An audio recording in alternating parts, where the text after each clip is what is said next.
welcome back to the Forder and Wokkles podcast.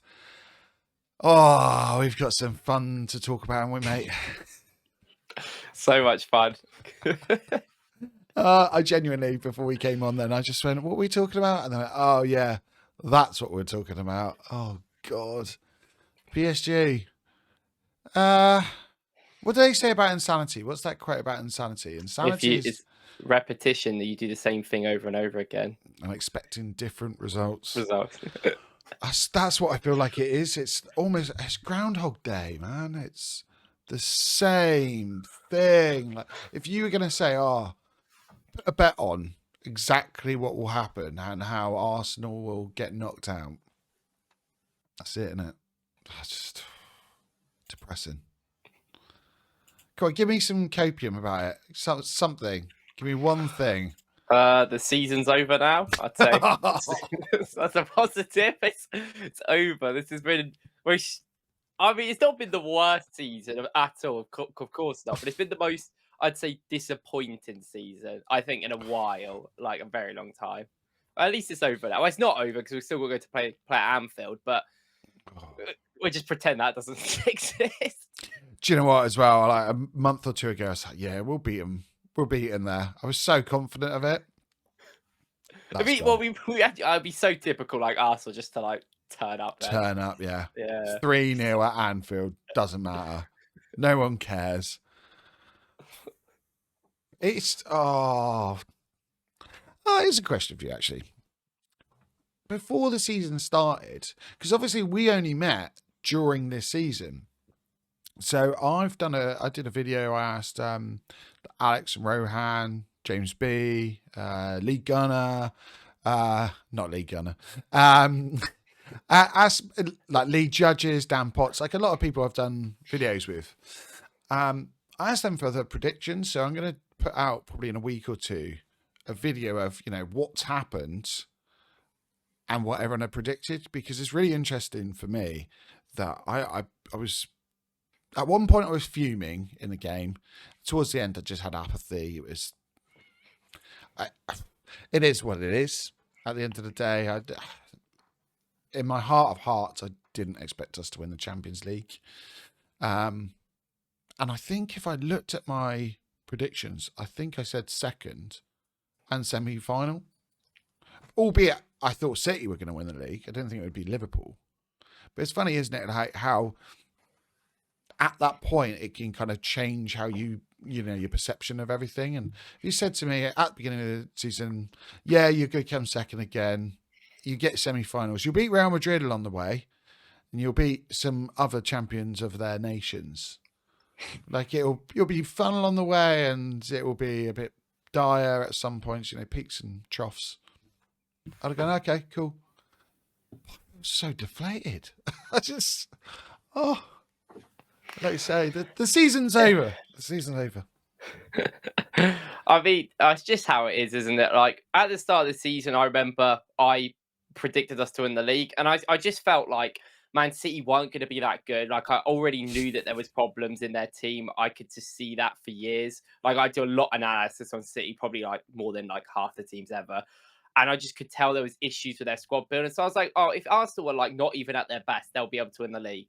Unfortunately, Mohamed Salah just tried to get Ballon d'Or this year, which has not helped us, I think, in many ways. And I've got to give credit to like Slot, because I didn't think he'd come in and be this great. I think like he actually, in many ways, is like done better than Klopp did because of the way that he plays. I think it actually just helps him a lot more. Because usually Liverpool are knackered by this point with Klopp. Yeah.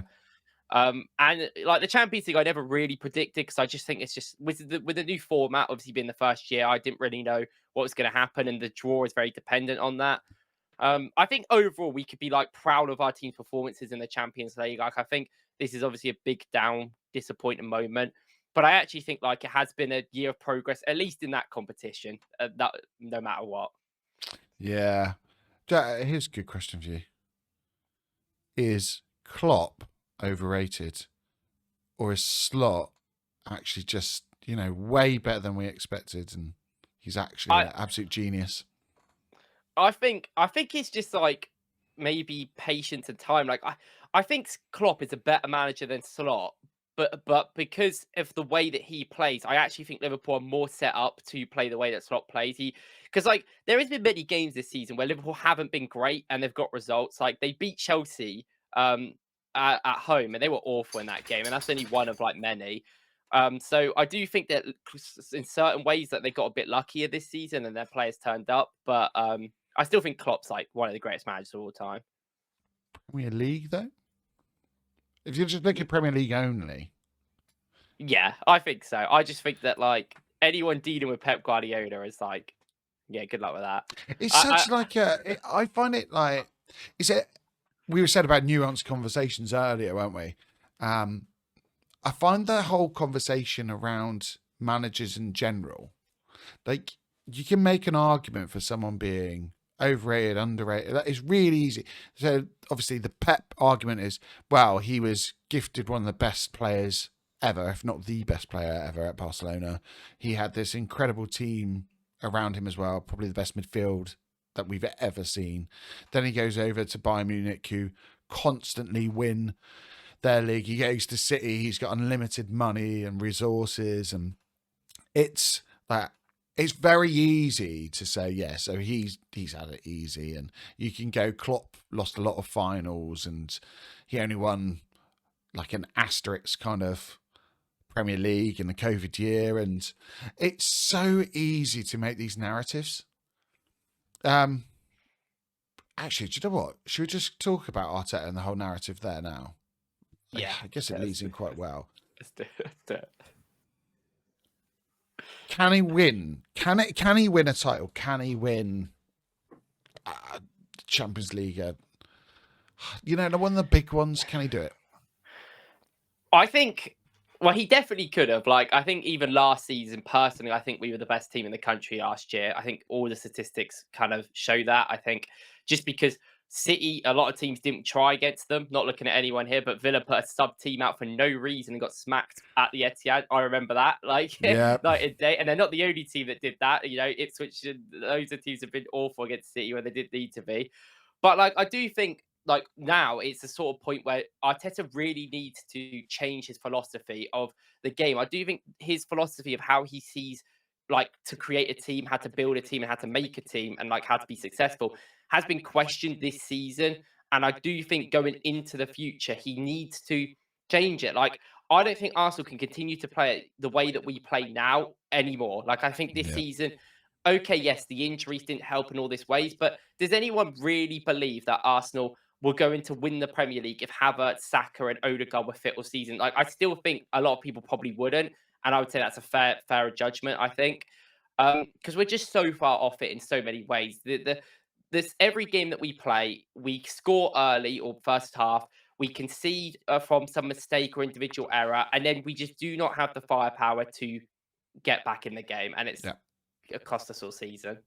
Yeah, I put into the Cannon podcast earlier that the league is kind of more about the law of averages, and you can tell Arteta is definitely like a numbers man. So he looks at field tilt and general XG across a season, and he just plays that way that, if you're in control, you're more likely to win the games over the course of a season and collect the most points, essentially.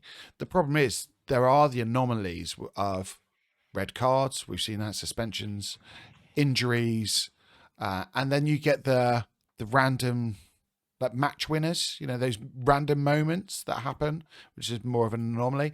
We seem to concede goals that are the anomaly like, all the time.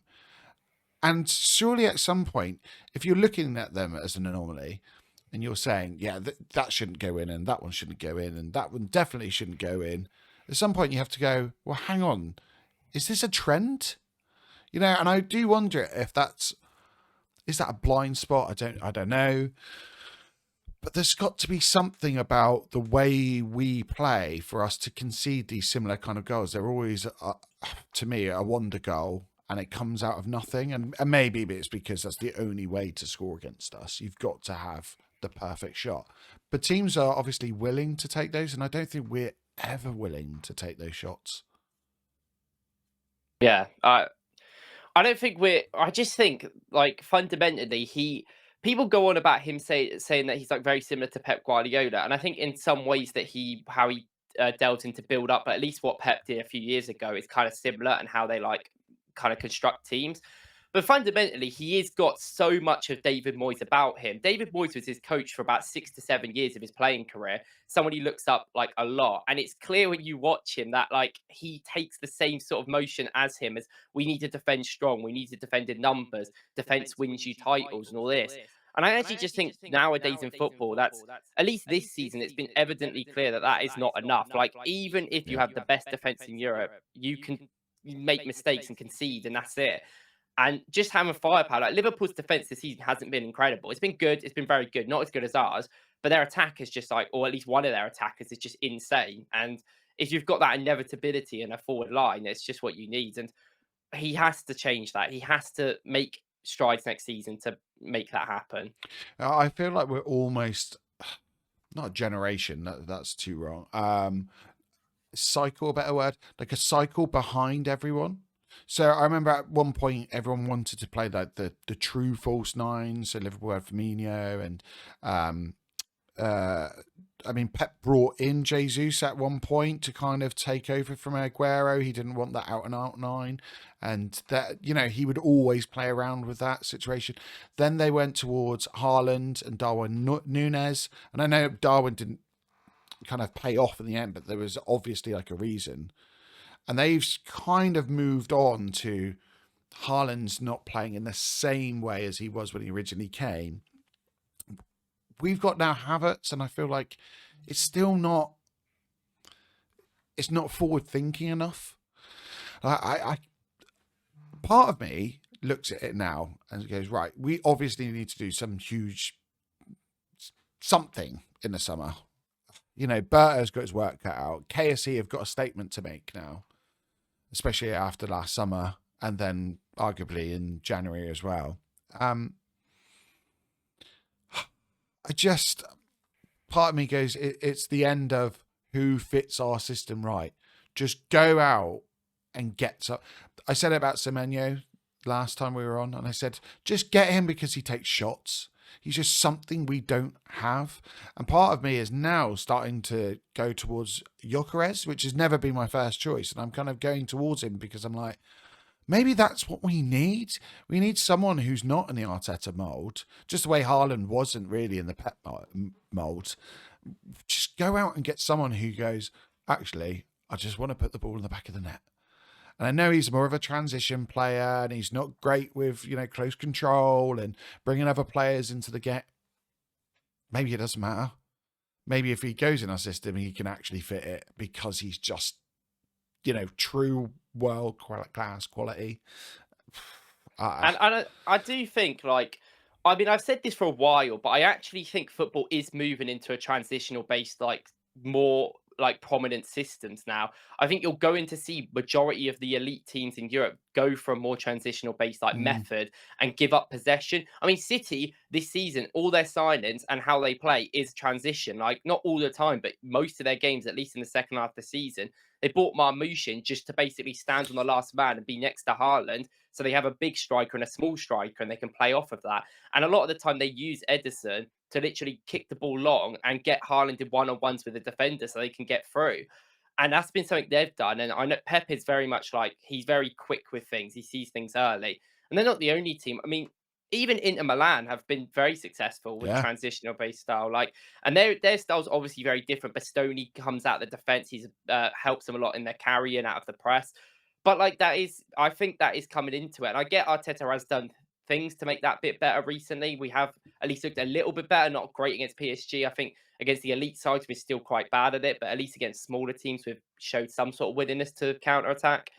And I do think that is what wins you games in the future, because in these tight games, you need that ability to have pace, more importantly, as well, to go in behind.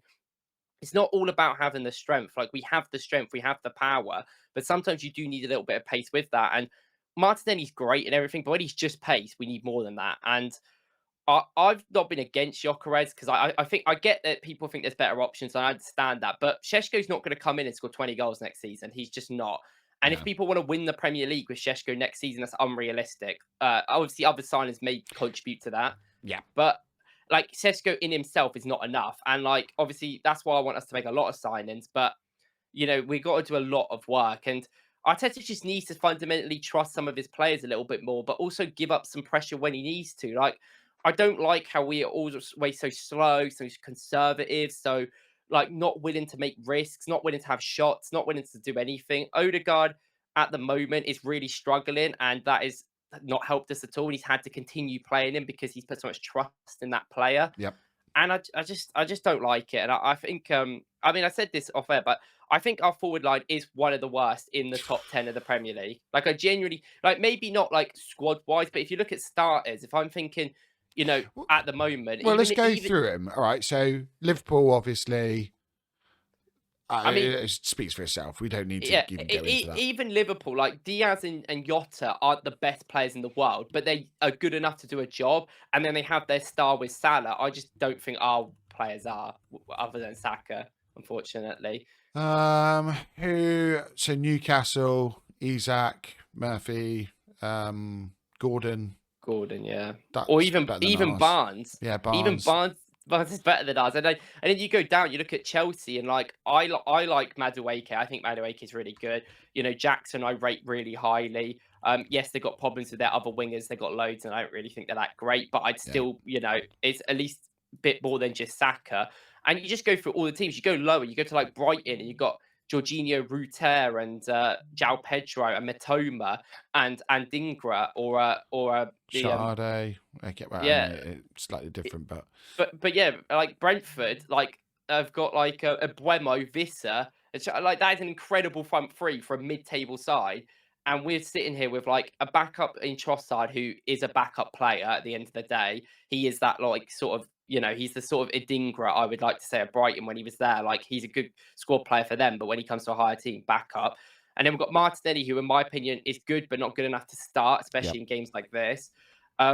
Even Havertz. Havertz is someone I love. I'm always defending him. I've defended ever since I started YouTube. I've defended him. One of my first videos was defending him, and I've defended him ever since. But obviously, he's not really a striker. He's not really an attacker. He's more of a gap filler, a guy that helps you build the ball up and create chances. He's not someone that is really a great in them big games because he can't finish consistently. And even like, okay, Jesus is like unfortunate with his injuries. I do think he's a great player, but he's not here, so I can't really rate him. I just think fundamentally, like our defense this season has still been really good, but it hasn't been better than last season. And if anything, we have better defenders now than we did last year. Timber didn't play last year; he's played this year, been brilliant. Calafiori came in. I know he hasn't played all the time, but Miles has also come in and played a lot. And the defense has actually got a little bit worse, and the attackers like fell off completely. And it's like we just need to invest. Yeah. Do you know what? I was having a think about, and I know you really are an advocate for Havertz. And to be fair, when he first came in, I was very much against it, and he's kind of won me over with time, not to the heights of me saying we needed him as our number 9, and I still wasn't happy with us sticking with him, and I hope we don't make that mistake again and doing like Marino's good enough now to be our number, our backup striker, and we don't have to worry about Jesus. We can phase him out. He's injured anyway. We have to improve in Kai Havertz. That's regardless. Is there a world though where we just go cut our losses because he is not a starter, and we sell him and invest that money into an upgrade, rather than saying, well, Kai can now play in midfield and up front, and we just fit him? Because I don't think anyone really wants to see Kai Havertz start in the midfield or up front next season. Is that agreed? Yeah. Yeah. Yeah. I do think so that maybe, because I do think we're going to have a sell of some sorts. And we said about the Coutinho thing that always comes up with Liverpool, but not on that scale. But getting rid of Kai Havertz, it's very un-Arsenal-like, but it's not very un-Berta-like to go, you know what? Okay, Arteta, is he your number 1 choice? No. Okay, we get rid of him then. Yeah. And be a bit more cutthroat in that respect. I do think, though, like, I mean, people complained about the bench. Our bench this season has been very poor, and obviously that is down to injuries a lot of the time. But I think this season, out of anything, has taught Arsenal fans and Arsenal as a team that you can't have 12 or 13 first team players. You need a 25-man squad. Yeah, true. And I do think, even though Havertz is on a lot of money, I think the ability to be able to push him out, it would be too much. I don't like, he's a very specific player. I don't know how much he'd be great to a lot of teams. I mean, I know Real Madrid have been linked before, and I could definitely see him being good there. But I do think, like, if I look at Arsenal's bench, and not, I don't want Arsenal to have a system where we start every player every game. Like, I don't want to go into next season and be like, this is our starting 11, we have to play them, because that is what we had in the 22-23 season, which went well because I think our injuries weren't that Yeah. bad. But we've seen what happens when that is bad. And also that season, Martinelli was on form, Odegaard was on form. Xhaka was brilliant in that team. And then when these sort of like elements of the team start breaking down, then you realise that you actually need a squad. And I think if I look next season, if I look at some of the players within our team right now, if Havertz isn't starting every game, I know he's on a lot of money, but if he's on the bench, I would still want Havertz to be like, oh, okay, he can come on and do a job. Because at least from a tactical perspective, he is probably one of our most helpful players, I think, in the forward line. And he does platform other players. Like, Saka plays way better when Havertz is in the team. Like, Odegaard has played better as well. Like, it is a Do true you feel like our factor. left-hand side sometimes suffers? I look at like Martinelli's output, arguably Trossard's as well, compared to like a Marino or Jesus when we had him as our kind of real number 9. But, I do think it does suffer, but I also think, and the problem with that is obviously like Saka's probably the one you want to leave a little bit to himself because he's the best winger. But I do think fundamentally that's not really on Havertz, that's on the left side. Like, Martinelli, yeah, I know what you mean. Yeah, in my opinion, Martinelli should just be better. Like, if you're a winger, you should be able to take your man on at the elite level of football, which we are trying to aspire to be or at. And I know a lot of smart people love Martinelli, and I like Martinelli as well, and I think he offers great things. But I think he hasn't developed quick enough, as the rest of the team around him have, to be worthy stand. I mean, even Miles is much more consistent, much more better. I prefer Miles in most games on that left-hand side. He helps him. And it hasn't. We bought Calafiori in to help Martinelli, and I know he's been injured, but I haven't really seen much improvement of Martinelli until the last couple of months, like in the entire season from last year. And that's just not good enough. So, I mean, I wouldn't mind like Havertz being on the bench still, at least for next season, and then we can maybe like discuss it, because I do think we need a better squad. But there is players that we have to get rid of, like Trossard. In my eyes, is over for him. Yeah, it go. is, isn't it? Well, I'll bring this up a minute, mate. So this is Arteta's. Oh my God, that's horrendous. His record in semi-finals since the FA Cup. It's atrocious. There's no other word for it, is there? Look at that. 2 goals scored. And I don't know what to say, genuinely. I don't know what to say. It just looks like if you look at just the score lines, it looks like we're so conservative in these games. It's like maybe the same problem, but in a lot of them, it's the opposite. Like, we've absolutely dominated and we just can't finish. And it's like, this is why, like, I have sympathy with Arteta, because yes, the problems are there and they are definitely, like, he is at some fault for it.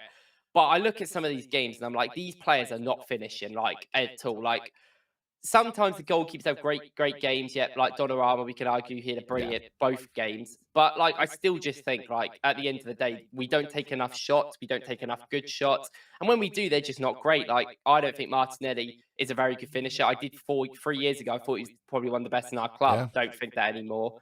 And I just don't trust anyone, really. Even Saka in many of these games, I feel like he has to do everything. He even, misses some big chances and stuff. And it kind of just happens. And I don't know, like, it's got to the point now where this is a major concern, because these are the biggest games of the season in many aspects.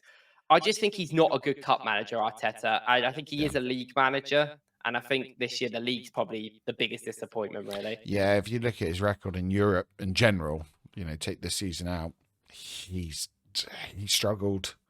There's no other way of putting it. He has struggled. And even when we've, progressed further, we haven't done so convincingly. I think this is the only kind of cup runner, bar the FA Cup, obviously, but in Europe, it's the only time I've seen us have convincing wins. We've always scraped by, and we've looked like a team that hasn't had that experience, and I think he's a manager that hasn't had that experience of, what it takes in a cup.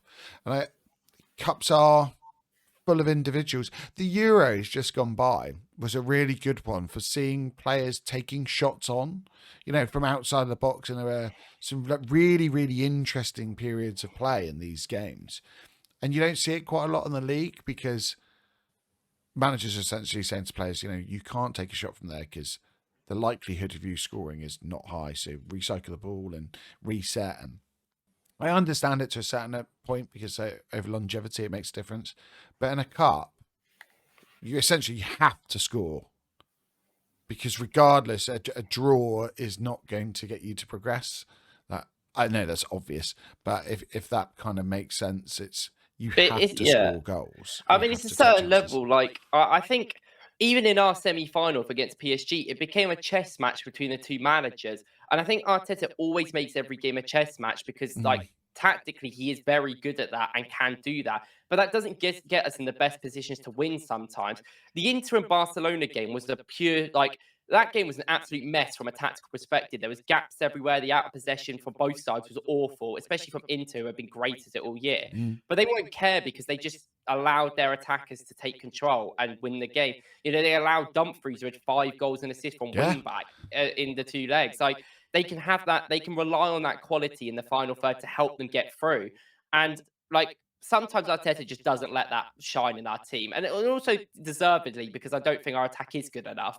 But sometimes it's a bit like he doesn't trust them and they're not good enough. And it causes these problems here. And, I think it's everyone, like, we can buy defenders, we can buy goalkeepers, but it's evidently clear we need to spend over 100 mil in that forward line. We need to spend loads of money on it. It has to be where our focus is at. Yeah. It's funny, isn't it? Because if anyone plays Football Manager or FIFA or whatever, you always go, right, what am I going to buy first? And it's always in your spine. It is. You're right. I'd probably get a centre-back, like a good centre-back. I'd get a cheap one first. That's what I always do. And then I'm like, right, now I'm either going to get a goalkeeper or a striker because I can't just leak goals. I need someone to depend on. And at the same time, I need a striker because I need someone to put the ball in the back of the net. And it's not rocket science. You do it as like a tiny child before you have any idea of any tactics. Field tilt is something that, when you're walking off piste and you're starting rolling somewhere, it's because there's some tilt in the field. Like, it's bonkers, but we're talking about this like surely the club know this. Surely they know this. And there is an argument, don't get me wrong, if you have a front three that are fluid enough and dynamic enough, like PSG, you can get away with it. Liverpool have done it in the past, City have done it in the past, but we don't. We don't have that dynamism. We don't have that fluid front three. And unfortunately, we are where we are now. Do we get rid of him? Do we get rid of him?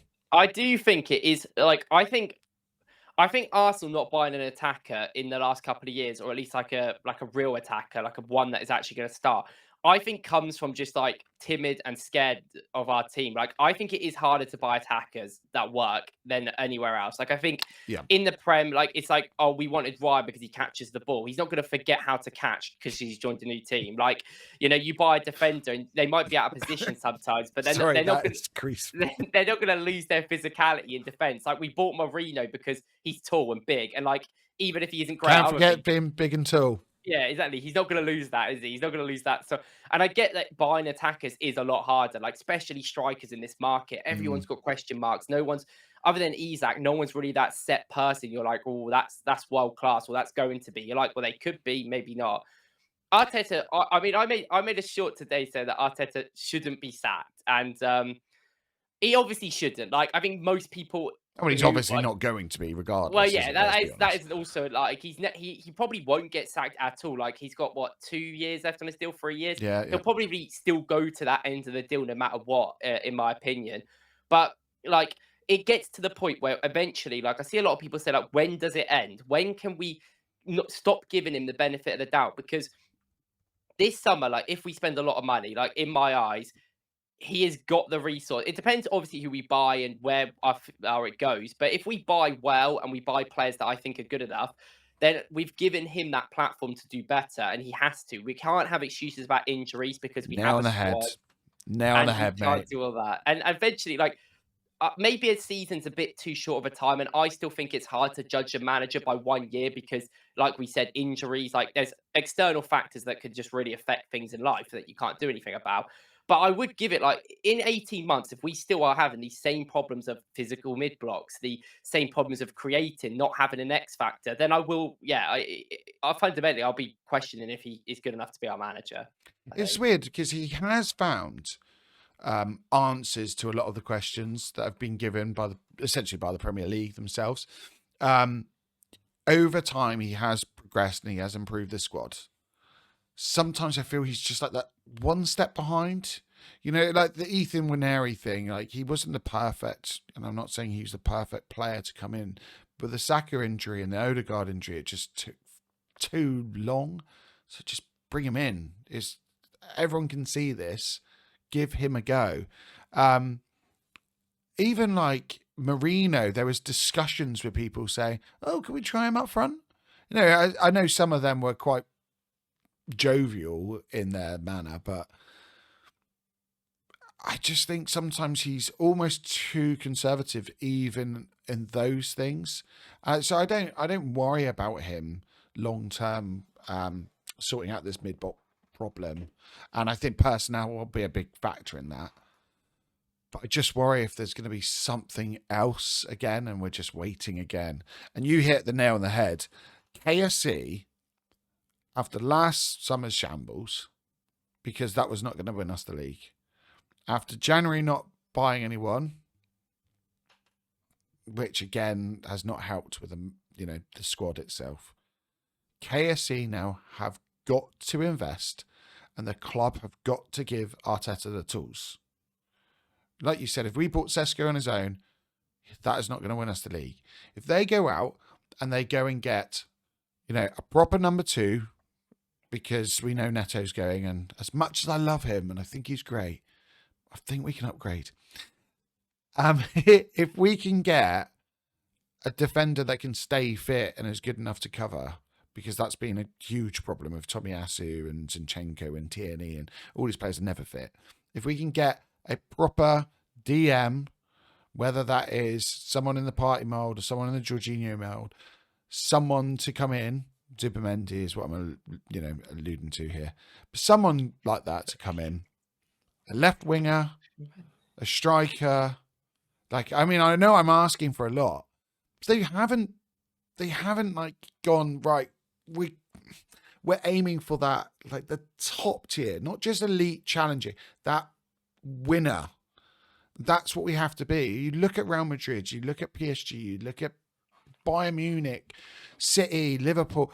All these teams have got someone that is proper top tier. And I just think if KSC do that, then we can really see, is Arteta kind of faltering, or is it because he didn't ever have the real tools to do it? I don't know. I'm old. Yeah, I'm cynical. I hate KSC anyway. But I do think that every issue that Arsenal have fundamentally comes back to the recruitment. Like, as much as some people will blame more on Arteta in certain ways, and probably I will, the recruitment is the problem. Like, not even just that world class player, but our squad. The reason why he isn't rotating is because the squad is either injured or just not good enough. Like, we're now talking about Christian Mascara, who's from Valencia, who's been in the news recently. And it's like, yes, this is a 20-year-old player that you want to spend 20 mil on to back up for Saliba. Why have we not done this for years? Yeah, great signing, but Saliba's played 8,000 minutes in 2 seasons. No wonder he's like dead on his feet, because he can't have any rest. And like, if these players come in and Arteta is still not rotating in Carabao Cups or even league games that maybe are not the biggest serious, then that is a problem. Like, he needs to do that more. And it just always comes back to this. The reason why we have to make 5 to 7 signings at a minimum this summer is because of them. In 22-23, they were buying players that we needed to. We bought players in the summer, and then in January, we needed a top up. So they got Trossard, Kivior, and Jorginho. And all three, for the money we spent, have been pretty good servants of the club, I would say. why have they just stopped doing that? Why are they not bothered? Like, Calafiori is a specific player that, help. We got him in to help Martinelli or do specific things in attack, but then we realised he's not good. He's not good enough defensively, which everyone knew anyway because he never was at Bologna.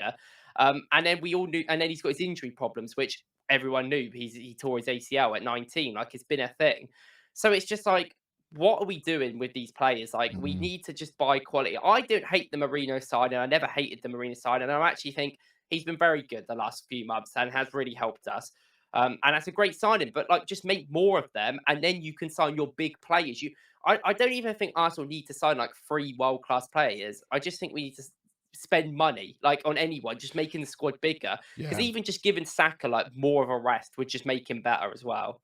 And it's so frustrating because I go, if we really want to win next season, and elephant in the room, everyone knows who I'm going to say. If you were going to say one player we could buy next season that will give us a really like the best possible chance of winning the league, it is Isak. Yeah. But we did it here, didn't we? We did the transfers and we went through having about 300 million on the most, wasn't it? And we couldn't get him in because we have so much work to do. And it's so frustrating. So even if we go out and we go and get 7 players, we still might not do it. Because we're still going to lack that top drawer quality. And we're constantly going, oh, well, Sesko might get there. And Semenyo could get there. And Nico Williams could get there. It's just so annoying. And yeah, like you said, we have to do that because we have not helped ourselves when we're needing all these players. Like, Liverpool haven't spent money in years, but they've been managed to make things work with the players they have. They panic bought Gravenberch on transfer deadline day. I know Liverpool fans might say they wouldn't, but I was there. They did panic buy him. Gravenberch wasn't wanted by Bayern. He barely played when he joined that club. He hadn't really played since his Ajax days, which were 18 months before that. And they didn't really want him. Klopp didn't want him. He didn't fit not Klopp's as a DM. system. Yeah, he didn't even play under Klopp. They bought Endo for 12 mil from Stuttgart, and they used him. And he ended up being a brilliant player last season, Endo, and he's been a pretty good squad player this year. And he's in his 30s. They spent 12 mil on him. I know we had that with Jorginho, but we just don't. It's not even them top signings. We haven't just made like good enough signings as a whole in the last few years. And the Sterling one was a disgrace. And the more I've read into that, it definitely was Edu-esque. I know, obviously, we all kind of knew that anyway, but like, Edu really did dictate a lot of the poorer transfers, I think, over the last couple of years within the squad. And we know that he has connections with certain agents out there as well, which definitely make things a little bit easier, especially like the Neto deal as well. So, like, yeah, I understand. I understand that. Like, and I just think, yeah, the recruitment's awful at the moment. And the thing is, this is why I'm not that against Gyökeres or anything. Because at least Bert has come in and just gone, you know what, we're going to buy this 26-year-old now because I believe he's good enough to be in this squad. You know what? I respect that because we've needed someone to do that for years. Like, yeah, it's funny, isn't it? Because if you look at the recruitment as a whole, it's so funny because we didn't even talking about this. It was just, we've ended up here. If you look at the recruitment, I look back and I go, over the whole, since Arteta came in and Edu, the recruitment has been good. It had to have been to get us from the position we were in to where the squad is now. The squad is better. That's inarguable. You can't say it wasn't, it hasn't improved. But when you look at the recruitment individually, so you go, okay, Tomiyasu, Ben White, who else? Ramsdale, who else do we get on early doors? I'm trying to think. When we bought in, say, Tomiyasu and Ben White, did we know that Ben White was going to end up as right back? No. I wouldn't say long term. Maybe. I mean, possibly. Because Saliba was out on loan. Saliba might come. But then there's rumours that he was not in favour and they had a bad feeling about his ego, which is so ironic because there's a reason he's got that ego because he's obviously self-confident. Then you look at other players and you go, right, Marino, he was brought in really as like left 8 kind of, but then has ended up having his best performances as a number 9. And then Saka, I know we didn't buy him, but he started off on left back, left wing back, and then he's ended up as a right winger. And then we've got, Odegaard, who's more, I mean, what was he brought in really as? I guess like a pure 10, and then he's ended up as this hybrid 10-8 role kind of thing. And there's so Even many, Martinelli. yeah, Well, there's so many of these players that have been brought in as this position, and we've ended up going, well, that doesn't really work for them, so we'll just move them around. Like Havertz, another one. Okay, we're going to bring him in as like a centre midfielder kind of thing, number 10. Like, we don't know. And then, oh no, we'll end up as number 9. Jesus was that a first game 9, of and then, Havertz in midfield was awful. I can't oh remember who we even God. played. That was one of my first videos I did on Was YouTube, it? and I've I got was like, what is Bournemouth he in my doing? head, but I don't think it was. I can't even remember if we won that game. We must have, maybe, but I Yeah, just maybe, remember. but I think it I might have remember been when he pretty had that poor. he had that chance in the first half, I think, and he just completely missed it in the box. I was like, oh no, oh no. Who was it? I love. But Let me yeah, have a look. that was like that's when I saw. Well, I understood what he was trying to do with Havertz, but when I watched the first like 3 games, I was just like, that's not gonna work. Like, it's just not gonna work. I don't really understand it. But if it's the same thing, and then that didn't work, so we moved Rice into that position, then we moved Havertz up front. Rice, yeah, more of a number Yeah. 6, moved to a left 8. How many players has he bought that actually have like stayed in their Yeah, position? and Like, that's what I mean. Like, don't get me wrong, in the long run, because he's obviously just gone, these individuals are very good individuals, and physicality is the big driver for Arteta. So he's gone, who can win duels? Who's quite a big unit? I'll quote you, who can't forget that they're tall and, they can head a ball. And I just feel like, although the recruitment was right for the individual and the personality, for the actual system, we all talk about, we can't get this player because they don't actually suit our system. We can't get this one, and this one suits it. I don't think the club even have been doing that.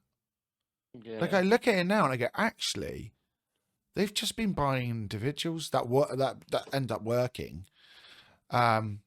based on physicality and Jules. temperament and duels.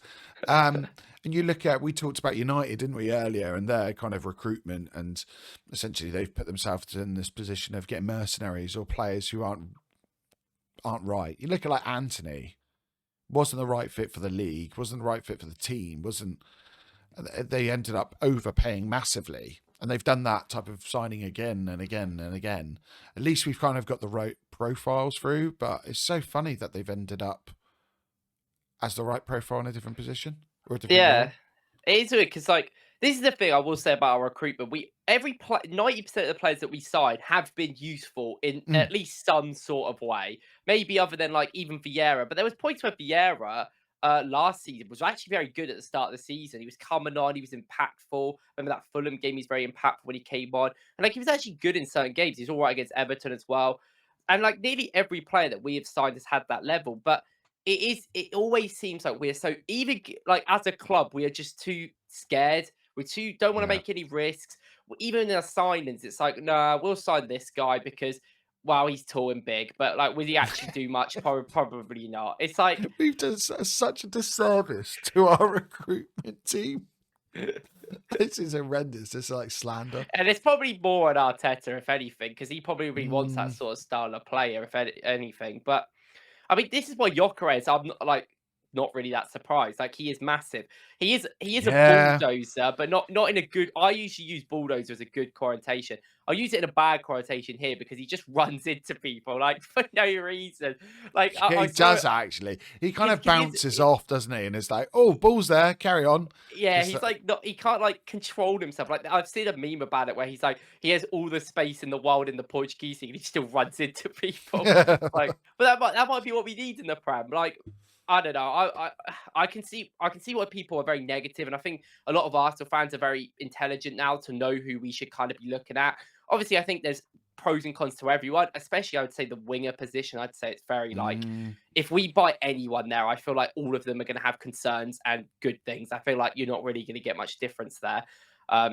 So it's going to be interesting. Like, I just want him to platform our attackers, but I get why he doesn't because they're crap. But can we just get better ones, then we can platform them. Yeah, and that's the thing, isn't it? Like I'm starting to move completely away. Like so, originally I was like, well, we can't get Isaac, so probably the best person in the right mold is a Sesko, and then out on the left, like maybe a Nico Williams or a Barcola, and I was kind of going along those lines. And now it's really funny how like a single game, or well, technically two, you know, the two legs of this PSG game, have completely thrown me, and I've just ended up going, just go and get Gyökeres and go get Semenyo or a Lookman or someone that's going to just take it upon themselves to shoot, because we just don't have it. And it's so funny that it's completely changed my perception of what we need. And I do think I believe the manager is good enough to get the most out of the team. Whether or not that's winning over a long course is a different matter. That's still kind of hanging on the balance. But I do think he can get the best out of them. And I do think that the midfield, with like one addition, and the defence are good enough that we don't always need these system players. So if, say, you get a left winger and a striker in let's say, a Semenyo and a Gyökeres, I don't think they have to fit perfectly, because we can platform them and then they're capable of going off and scoring and making a difference. But even then, I don't know if is a Gyökeres and a Semenyo enough? If Gyökeres did do, you know, if he could play on. I'd say two things about this, because they're very different things, but they're still right up. But I think Zubimendi is going to be a better signing than nearly everyone thinks he is going to be. Like, I am very excited about the thought of Zubimendi in, because what is happening a lot with football nowadays is that you see it a lot with Barca do it a lot, but they basically have one sitter, a guy that just, collects the ball, anchor, picks up the loose balls, passes it off, and then you basically have roamers in front of them who can kind of induct into them half spaces and basically that whole area in front. And I believe, like, I don't personally think Partey is good enough for that role anymore. Like, I think he was, but I also think even then, Partey is the guy that wants to pick the ball up and like run and do things with it, carry, which is fine. That's the player he is, but that isn't like necessarily how Arsenal should play all the time. So I do think Zubimendi coming in will be that player that it can just be that calm sense of player that can sit back. He doesn't need Rice to come back and help him all the time. He's good enough to cover a lot of ground. He's good enough to be calmer on the ball. And he's good enough to also come back into the defensive line to help people like Saliba push up when he wants to, or Gabriel to go forward, to use their passing. This could be really good for Calafiori as well in the future. So I do think like Zubimendi coming in really will profile the midfield, and this is why I'm hoping Arsenal buy some sort of creative midfielder. Doesn't have to be an out-and-out 10. He could be maybe a left winger 10 type. But I do think, and I don't know why, but I think Arsenal will. I just think Arsenal are going to buy at least a few forwards. In my opinion, like maybe get one striker in. I think if you think about Havertz, you think about Marino, think about the options, Jesus coming back. I don't mind having one striker, because Havertz can play there in some games, and that will definitely be a better option. But at least for a winger perspective, or at least a forward perspective, we need one left winger and one even left winger or mid-attacking midfielder. And I've heard, like, obviously the rumours are right, whatever. Like, we don't know what's true, we don't know what's fake. But there has been a lot of rumours that Arsenal are looking at multiple wingers. And like, I said this about the Jamie Gittins links. I said, I don't mind Jamie Gittins coming in as a Trossard replacement, one in, one out. That is fine. Like, I think he's a better player and he's 10 years younger. But I still think we need another winger or another forward at least. Like a Gittins alongside a Semenyo or Williams, who can also, because Gittins can play on the right. I don't think he's very good there, but he can play on the right. Would just be better. Like, just having someone that can play versatility away. I mean, even if that could be a cheaper option, like El Kanous, or could be someone like, I don't know, Nkunku. I know there's been a link recently and people are like, whatever. But that is that sort of versatile forward. I think at least Zubimendi will give us that platform to help these players. And I think Rice, in many ways, is going to stay in this role, but he doesn't have to be refined to this left centre mid role. There's games where we can play a box midfield. We can have maybe a Havertz and maybe an Odegaard or someone else, and a Zubimendi and Rice in a double pivot, and they can work together in these bigger games. And I just want Arsenal to have multiple ways of playing with multiple players that do different things at this point. I don't want us to be, oh, we have to play this way. Havertz is injured. Yeah, we're screwed. Oh, Havertz isn't here. Odegaard is not up to form. We can't play how we want to be. Like, let's just get loads of players and just have fun. That's what I say. Let's have fun. Oh, that sounds like a lovely summer. Doesn't it? Do you know what I mean? Like, let's just get a load of players in. Have a bit of fun, lads. It'll be fun. Which is essentially what we did 2 years ago. Like, you could tell the team were having fun, which is why they went so far. It's like, it reminds me of like when Leicester went on and won the Premier League. You quite often get it early on in the season. Like most seasons, you get one team that you're not expecting that click, and they just seem to like enjoy playing, and there's that freedom of play, and they go on a great run, and they're towards the top of the table. Happens almost every year. It is like, do you think the players last night? So looking at how we've struggled to kind of come from behind or claw back victories, do you think even the players have that that disbelief, is that the right word, like of we're not coming back? Because I do. I felt like I they feel scored like again. Like it's now 2-0 over the I feel aggregate. like I just feel like in professional sports, with my experience, not even in professional sports, like even if you speak to people that play like Call of Duty for a living, the ego that these people have is insane. And there's a sort of notion. I was speaking to someone recently, and they play like sports professionally, or like semi-pro, like snooker, and they were talking to me, and they were like, you're like, when you are doing things, you have to think you're the best. And I do think in many ways that kind of translates a little bit to like maybe YouTube in many ways, or like making content. But in certain ways, you have to believe in what you think over other people. I do believe that, because if not, you have to be in your own delusion to make things successful. And as much as that, there's definitely some sort of self-awareness there, and some sort of that. I feel like the players in the game wouldn't have felt that. I feel like they still feel like we could get back into this.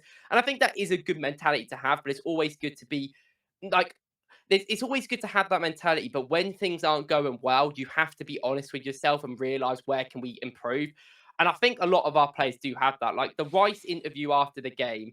I mean, the Arteta interview, I think, was a car crash in many ways. But I do think the Rice interview was like fundamentally like something that I really think a lot of fans should hold with them. Like he came out and basically said that like, look, it's disappointing, but not every year is a failure. And there's a quote by a basketball player, and I can't say his name. I'm not really good at his names, but he basically said that he didn't win the NBA 1 year, and they said to him in a press conference, "Is this year a failure?" And he went, "Well, every year you don't get a promotion in your job. Is that a failure?" He went, "It's not a failure. At the end of the day, like we are disappointed and haven't got to the things that we believe we can achieve. But at the end of the day, you've got to take it, you've got to learn from it, and then go again next season. And then if it keeps happening over and over and over again, and you don't progress, then you can look at it as like a failure in many ways. But 1 year shouldn't be dependent on like, Yep. has the team progressed? But How many times has Marquinhos now like been in the Champions League and not won it under a team that has spent billions? Yeah, Is that a failure? That's another thing, isn't it? Like we've seen people go like, "Oh, PSG didn't have a striker. They spent 70 million. They spent 70 million. yeah. No, they spent 70 million on two strikers, and one's at Juventus on loan, and one's on the bench. Like, let's not act like PSG can't do what they want. They have money for days. Like, it's just like an excuse, isn't it? Like at the end of the day, their bench was so much better than our bench because Oh they my have God, so much so better. much more money than us.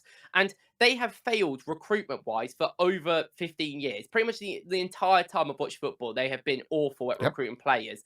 And they've finally got like some good players, but not for cheap. 50 mil for Vitinha, 80 mil for João Neves. Like, Pacho was even like 40 Love mil. And Neves. Oh, Neves is good. And like, yeah, I don't know. Like every team in the Europe has spent that much money, other than maybe Inter. But even then, Inter spent loads of money on Lukaku, and then he didn't work out, and then they had to get money fall back for that. Well, that's your own fault, Like every team spends money. I hate the whole thing about like us people being like, well, they had worse, but they just didn't. Like Arsenal's team fundamentally. I looked at it on paper. You look at the bench; it's just not great. yeah, I do on TikTok. Every game I do a little, pre-match lineup check and go through it. And I was laughing because yesterday I was saying, oh, we've got a stronger bench. And it's because we've got Calafiori back and Jorginho back. That was our stronger bench. And I still looked, and I think we had like who else did we have? We had Henry Francis, was it? And we had Butler Oyedeji. We had Setfoot. You know, these are not Champions League semi-final players. Like, no offense to them, and maybe one day they will become that, but these, you know, those three are not right now. And I'm looking here. So I've got PSG's transfers, right? So this year, Kavicha, 70 million euros. Neves, 60 million euros. Doué, 50 million euros. Pacho, 40 million euros. Safanov in goal, 20 million euros. That's this year. And that's when people are going, oh, yeah, you know, they've lost Mbappe and they have invested. If we lost a player like that on a free, we wouldn't be going out and doing that. They had Messi there 2 years ago. Like it's like it is insane that just like the double standards that people have. Do you know what? I'm looking at these things. Last season. It's meant Kolo Muani, 95 million euros. Where is it? Ramos, 65. Ugarte, 60. Dembele, 50. Hernandez, 45. Barcola, 45. Ekitike. Oh, God, I forgot that as well. Yeah, that's 28.5. Kang, 22. So most of these are wingers and centre forwards. And it's funny because, like, they're in a position as well as they basically run the entire of Ligue 1 is actually one of the best leagues for young talents, especially defenders. I love the Ligue 1; it's really good for that. But PSG have literally, they go to academies and buy their players. I mean, they had They got the monopoly there, essentially, haven't they? They sold Diaby to Leverkusen for like nothing, and he became much better. They sold Etikike. They sold a guy called Kalo Amandi who like went out as well. Half of the strikers in Ligue 1 played for PSG at some point, and they couldn't be asked, and they just spent 90 mil on Kolo Muani, who was like never a guy that was ever going to fit them, and now he's out on loan. Like fundamentally, like they should have got to a Champions League final a long time before they did, or they did in 2020 and lost, but they should have got even before that. Like they've just been awful for years, and they've done well to go through, and they are a great team with the players that they have, but I don't have sympathy for them like at all. Like they can just do what they want. They will buy Osimhen this summer. I'm like convinced that they'll just get Osimhen because he wants 400 he wants 400 grand a week, and no one in the Prem is paying 400 grand a week for you. Like they can. So it's like he'd be a good signing for us. He'd be a great signing. 400k a week is like, I know. Can't afford that, fortunately. And that's the other thing when people are saying, you know, we said it earlier, Real Madrid and City, they haven't spent much. But when you have got a team with, at the time, let's say Modric has won a Ballon d'Or, and you know you're getting an Mbappe in for free. The same as City had already, you know, De Bruyne and, you know, name the player. And then they go and get Haaland on a real cheap fee. It's not a cheap fee. Go and look at their wages and the wages they spend. Like, we've had to build this squad. Arteta's had to build this squad from a dire squad. I mean, an aging squad, which is also awful. And we've had to build it brick by brick and then try to compete with these squads that are each season topping up. It's not easy to make that jump, and people neglect to then talk about clubs like United who have spent and look where they are, or a Chelsea who have spent billions and have got nowhere. It's not easy, and it doesn't always work out. I have envy. I do have envy of these clubs that can go and do that. And it's just so horrible that when we're looking, we're going, we know what we need. You know, I'd love the club to go and put in a bid, just a bid for Isak. If it gets knocked back, it gets knocked back. But I'd love to be a supporter of a club that can go and just do that, or would go and do that. And would, you know, like you say, make a load of signings, because go and have fun next year. Let's make a load. That's what I'd rather Arsenal buy like a few players for 30 to 40 mil. Maybe not like striker, because I do think we need a good one, or at least like a class one and a winger. But I'd at least rather want Arsenal to buy like cheaper players around than just buy one or two, because we just need more players than that. Like, I've seen people talk about Rodrigo, like from Real Madrid, who I spoke about a few weeks ago, saying that like, well, maybe Arsenal should look, and now he wants to leave. but they want 100 million euros, and he's a 350k a week. And I saw like that Edu guy on Twitter say, "Oh, we've got to get that." And I was like, "Does anyone here actually watch Rodrigo every week? He is good, but like his stats are are not good enough. Like he is not worth 100 mil. He's a like 40 mil player, I'd say. In comparison, I'd rather just buy Jamie Gittins like for 40 mil than spend 100 mil on him. Like because we need a dribbler, and they're both of their best thing is dribbling. And Yep. you know, Rodrigo's better than Gittins right now, but he's also a lot older and a lot more expensive. Like there's no point. Like I think Arsenal fans need to like realize that we are probably going to have to buy like a Gittins or a smaller signing like that to make the team work, because if not, it's also the market is just how it is at the moment. Like we're talking about 60 mil for Gyökeres, and he's never played in a top 5 league, and then like properly, and we're talking about like 60 mil for they want 80 mil for Sheshko now, and then 100 Yeah. mil for Ekatike, and I'm sorry, but they're like not worth that amount of money. Like we talk about like how Ekatike. we talk about like the Isak thing, and Isak 70 mil when they spent for him, and he's now like 140. But that is 1 out of 1 million of that has happened. Like I was never really convinced by Isak at Sociedad because Hmm. and like now it's like fair to say he's an incredible player, got that wrong, but I never really was like, oh, Arsenal made a mistake there. Like in my opinion, that was way too much money for a player that I had too many It's the question wrong marks on. time as well. I mean, Wrong time of that signing. there's players that we fundamentally have missed. I remember there's two that I in the last couple of years that we just completely fumbled. The Bruno Guimaraes, he went to Newcastle for 40 million pounds from Leon, and I remember when that happened, I was like, we should have just bought him. He is Yeah. incredible, and now he's worth loads more. And Kudus, Kudos. we were linked with him for so long, I thought, oh, we'd go in for him. You get to West Ham, it's like now he's worth like 100 mil. Were we linked to Paqueta as well? I'm sure we were linked to Yeah, Paqueta because at one Paqueta point. was I at think. Leon as well with Bruno, I think. But yeah, like it's just like stuff like that I'm looking at, and like that is fun, that is problems. Like they got Kudus for like 30, 40 mil. Like we had to be paying that money because now we've been linked to Kudus again, but like we're not going to be able to afford him. Like even though he's No. had a pretty awful season, like, and it's like that is things that you need to just do better, and that's why I don't mind us going for Mascara, the centre back. I don't mind that he's young, he's only 20, he can play backup, and then he can get better. And then if he doesn't, it's 20 mil. Like we can Yeah, like yeah. it's like Which makes Kivior, more like sense than a Huijsen, unless the club knows Saliba's leaving, in which case, okay, go get Dean Huijsen. That makes yeah. sense. But I look at it and I go 50 mil with the amount of work you've got to do. You just can't do that. Which Yeah, I'm still the back. almost like that with Garcia in goal. He is the perfect number 2. Perfect. Because you can sell it to him and go, look, you can take that number 1 spot.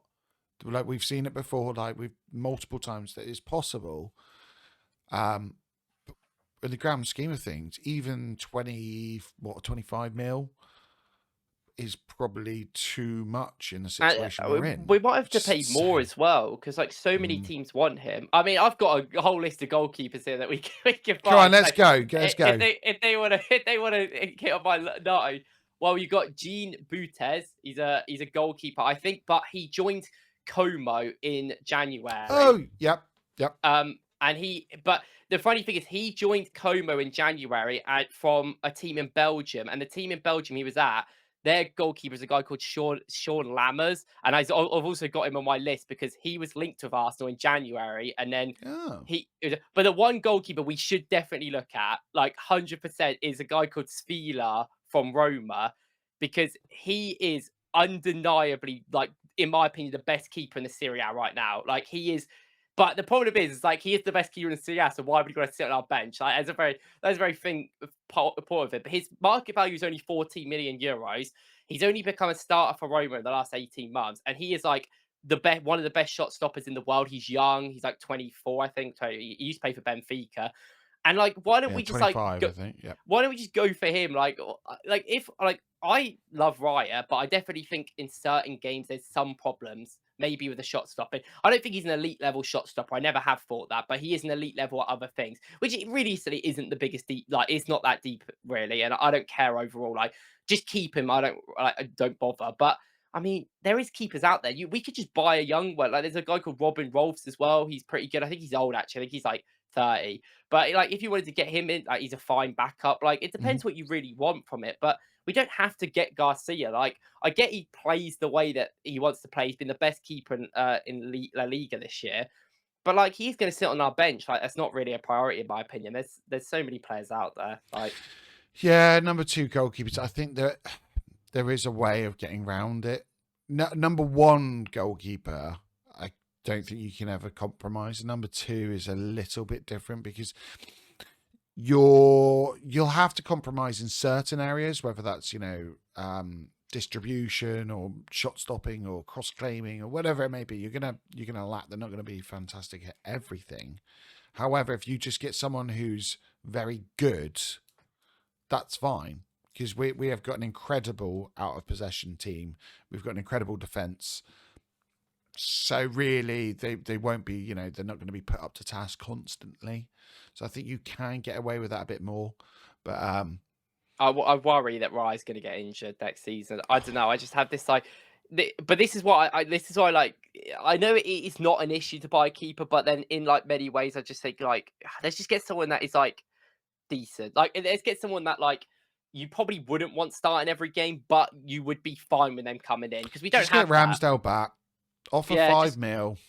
Yes, I think he must have a relegation release clause in Do you there. reckon he so- does? Let's have a look. I'm pretty sure that's the only reason why he went there because I don't think he wanted to go there and then they put a relegation release clause. But I don't know how much it'd be. It might be the same amount we bought. They sold him, so just get him back. I mean, I am joking here, by the way. Valued at 25 mil. That's valued more than Svila, and Svila's been the best keeper in the Serie A this season. I don't know. Yeah, he's not really like he doesn't really catch the ball that often, so Arteta's not gonna like him. But he's like an incredible shot stopper, like an insane one. Which is fine. Like as a number 2, that's fine. Yeah, exactly. We don't need to keep playing the same possession. Like we don't have to play the same tactical system. He has to come back in the defense and be in the 4. Like we can play other ways. We need to be able to play other ways sometimes. Just yeah. So true. I don't know. Let's go through. We might as well. We've gone completely off topic tonight, mate. The number 1 striker, is Isak. Yeah, let's be honest. Number 2 for you. Like money is no objects. Let's look at my list here. If we've got, if we have got silly oil money and no restrictions, like who is that number 1 choice? I think if I believed it could happen in a world, Osimhen, in my eyes, is like the guy we should be trying to get. I mean, we cross the ball in loads, and he's like one of the best aerial players in the world. But I get that his wages are like 400k or whatever. He wants 12 mil after tax, which is just not going to happen in the UK, unfortunately for him. And I get that apparently his agents are a bit annoying to deal with, and that we haven't got on with them.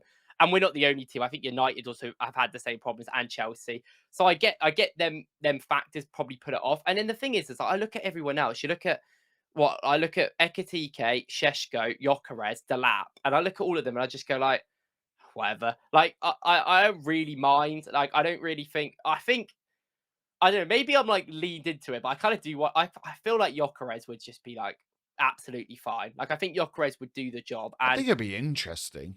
I also think like low key, like this is something that's just not analysis based at all. It doesn't matter, but I think it's funny. He's got aura. Gyökeres has aura. Like his celebration. I don't know. He's just a cool guy. Like I could just imagine doing. You're all vibes. I love it. Sometimes you get a vibe of a player. You're like, I just like Gyökeres. I think he's a vibey player. Like his goal scoring record is insane. Like it is up there with. I think I said it one time about, he's up there with Lewandowski and Ronaldo and Messi numbers, Suarez. He's up there with those kind of elite players, albeit not in a top 5 league. Nonetheless, he's still had to put the ball in the back of the net, which is easier said than done. How many times has that happened in Portugal? Not very often. So there is something very special about him. He still does it for Sweden. He scores multiple goals. So it's not just in Portugal. He's had a change of manager, a slight change of system, and still been able to do it. I don't think it's as bad as a transfer as some people make out. I think sometimes we overanalyze things. It would be nice. Imagine that. The one thing you can do is go, people go, oh yeah, well, Gyökeres isn't going to do it in this league. Look at Darwin Núñez. And you can at least go, all right, has your striker scored as many goals? It's And it's funny just you the end of that mentioned conversation. Nunez. It's funny, isn't it? It's funny you mentioned Nunez because I was actually about to talk about Nunez in a very positive light because I Oh, am, I you're gonna am. say get Nunez? Well, I was going to say that like the transfer for Gyökeres, in my eyes, can go two ways. It can go the Lacazette route or the Nunez route. And I know a lot of people are going to be like, well, what one's the good one? But Nunez is the good one because Lacazette came in from Lyon as he wasn't fast, he wasn't strong, but he could finish. That was the whole thing he could do. In any clip you ever watched from him in Ligue 1 Short was like that. backlift, ball Yeah, striking. I will say Gyökeres' finishing is a lot more like naturally better because he gets power on his shots. I don't think Lacazette ever really was like he's more of like a finesse sort of precision player rather than like a power shooter. Like he did sometimes score some amazing power goals, but nearly every Gyökeres goal he just breaks the net, which I do think having the best finisher and he'd be our best finisher in our team, which is Oh, like that's. yeah. I mean, that's kind of what we need from a striker in so many ways. But I think Nunez is like I love Nunez. I've always been a big fan of Nunez because like it's a bit like the Havertz thing where I get why people don't like him because he's not the best finisher. He's not got the best obviously Havertz is a brilliant like professional, but obviously Nunez isn't. He has bad temper, makes poor decisions sometimes. But I just like how chaotic he is sometimes. And I believe football in the front line has to have a bit of chaos to make it work. If his transfer wasn't as much as it was, people would view him so differently. I know that's. I mean, I'm just basically saying water is wet. But do you know what I mean? Like, I understand why Liverpool had to overpay for him, but if they bought him for what he was actually worth, I think people would go, "Yeah, he's a handful. He's a nightmare." But he just gets that flop tag because of the price. It's kind of like Havertz. And I look and I go, well, Yeah. actually, Havertz, in the grand scheme of things, for Arsenal, it's quite a lot of money. But in the grand scheme of world football, I've just gone through PSG. They're buying players around that kind of area between 50 and 70 million every year. We just don't do it. So it's funny, isn't it? I think sometimes people look at the price tag more than really what they're doing at the club. Havertz is similar. You know, he does create chaos. He winds up other players. He's a handful. You can play over to him. He serves a purpose, but they're not first choice strikers, either of them. Yeah, I mean, even this week, you've seen like people. I've seen the biggest criticism I've seen of Arteta is literally like, well, he spent 65 mil on Havertz, and I'm like, well, Havertz is not bad. Havertz is actually one of our, but like we are awful without him, like fundamentally. And I get that, like, okay, you spent 65 mil on him, you might not be able to spend money on other players, but we spent money on loads of people, like. Ben White, we spent 50 mil on. I know he's been brilliant for years, but he's currently sitting on the bench and hasn't been Yep. great. Like no one's crying about that. No one's complaining about that. Like people just like move on. And Havertz has been was our incredible the end of last season. He was our best player in the club, and we almost won a title purely off his back for half of it. He was doing everything for that team, and unfortunately, it didn't happen. But I don't like doing like results-based analysis. Like I like looking at like things overall that could happen. And I do agree with the Nunez thing. It's like that. I think Nunez is actually very similar to Gyökeres in many ways. Like Nunez, I remember he scored a hat trick in one of the games in Portugal where he played against 9 men and 3 of them were goalkeepers because it was in COVID and they got forced to I think it was Boavista, it might have been Rio Ave, but they got forced to play. And I remember, like I did some analysis of that game, and I was like, okay, some of his stats need to be taken with a bit of context here because he scored 24 goals, I think, in that season, like 27 games. But obviously, that game, like, he scored a hat trick against no one. Like, and I was just like, yeah, you can see that league is clearly not transferring well. But Nunez took time to get in Liverpool. And the money they spent on him, and he's not a starter. They prefer Jota, which they also spent around 50 mil on Jota. So it's not like oh he's being benched for someone like way worse. Like they spent a lot of money and it just hasn't worked because I think how Liverpool play. But I think if Nunez was playing for Arsenal, I think it would work. Like I think fans would get frustrated. Like he would miss chances. But we've already had to put up with Havertz. Like I think Nunez is a way better finisher. Like and he has that X factor. He does have Yeah. that X factor. If you're buying him in with the knowledge of he's going to be a squad player, and no one gets annoyed, but we would be buying him in as the next Messiah. Going, he's got to be Thierry Henry. He's got to be Van Persie. He's got. I do think Nunez could be a better option right now than like a lot of the players we're looking at. I'm looking at like the start, like people are looking at like Ekatike. I'm not convinced that much. Like Do you know what? Sheshko. If right, this is going to sound strange. I don't want Ekitike. I think the Stuttgart curse kind of thing puts me off for one, and I don't think he's not the right profile currently. Okay, currently. I want Isak. That would be my number one. Okay, if it could happen. I don't think it is. Just to clarify, I don't think that's going to happen. That would be my dream. Ironically, if he came to Arsenal, I think the best replacement for Newcastle would be Ekitike. Is that really backwards? That No, I'm like, no. oh no, he's not good enough for us, and he's not the right type, but he's perfect to replace Isak, which is the player I want. But this is the thing, because like teams like Newcastle, I know like they did win a Carabao Cup, and in many ways have had a better season than us. Fair play to them. Like there is a certain level with these teams like Newcastle, Villa, and even maybe like a Chelsea right now compared to where we are, where they can give time to players to like embed and get better. We just can't, especially in the forward areas.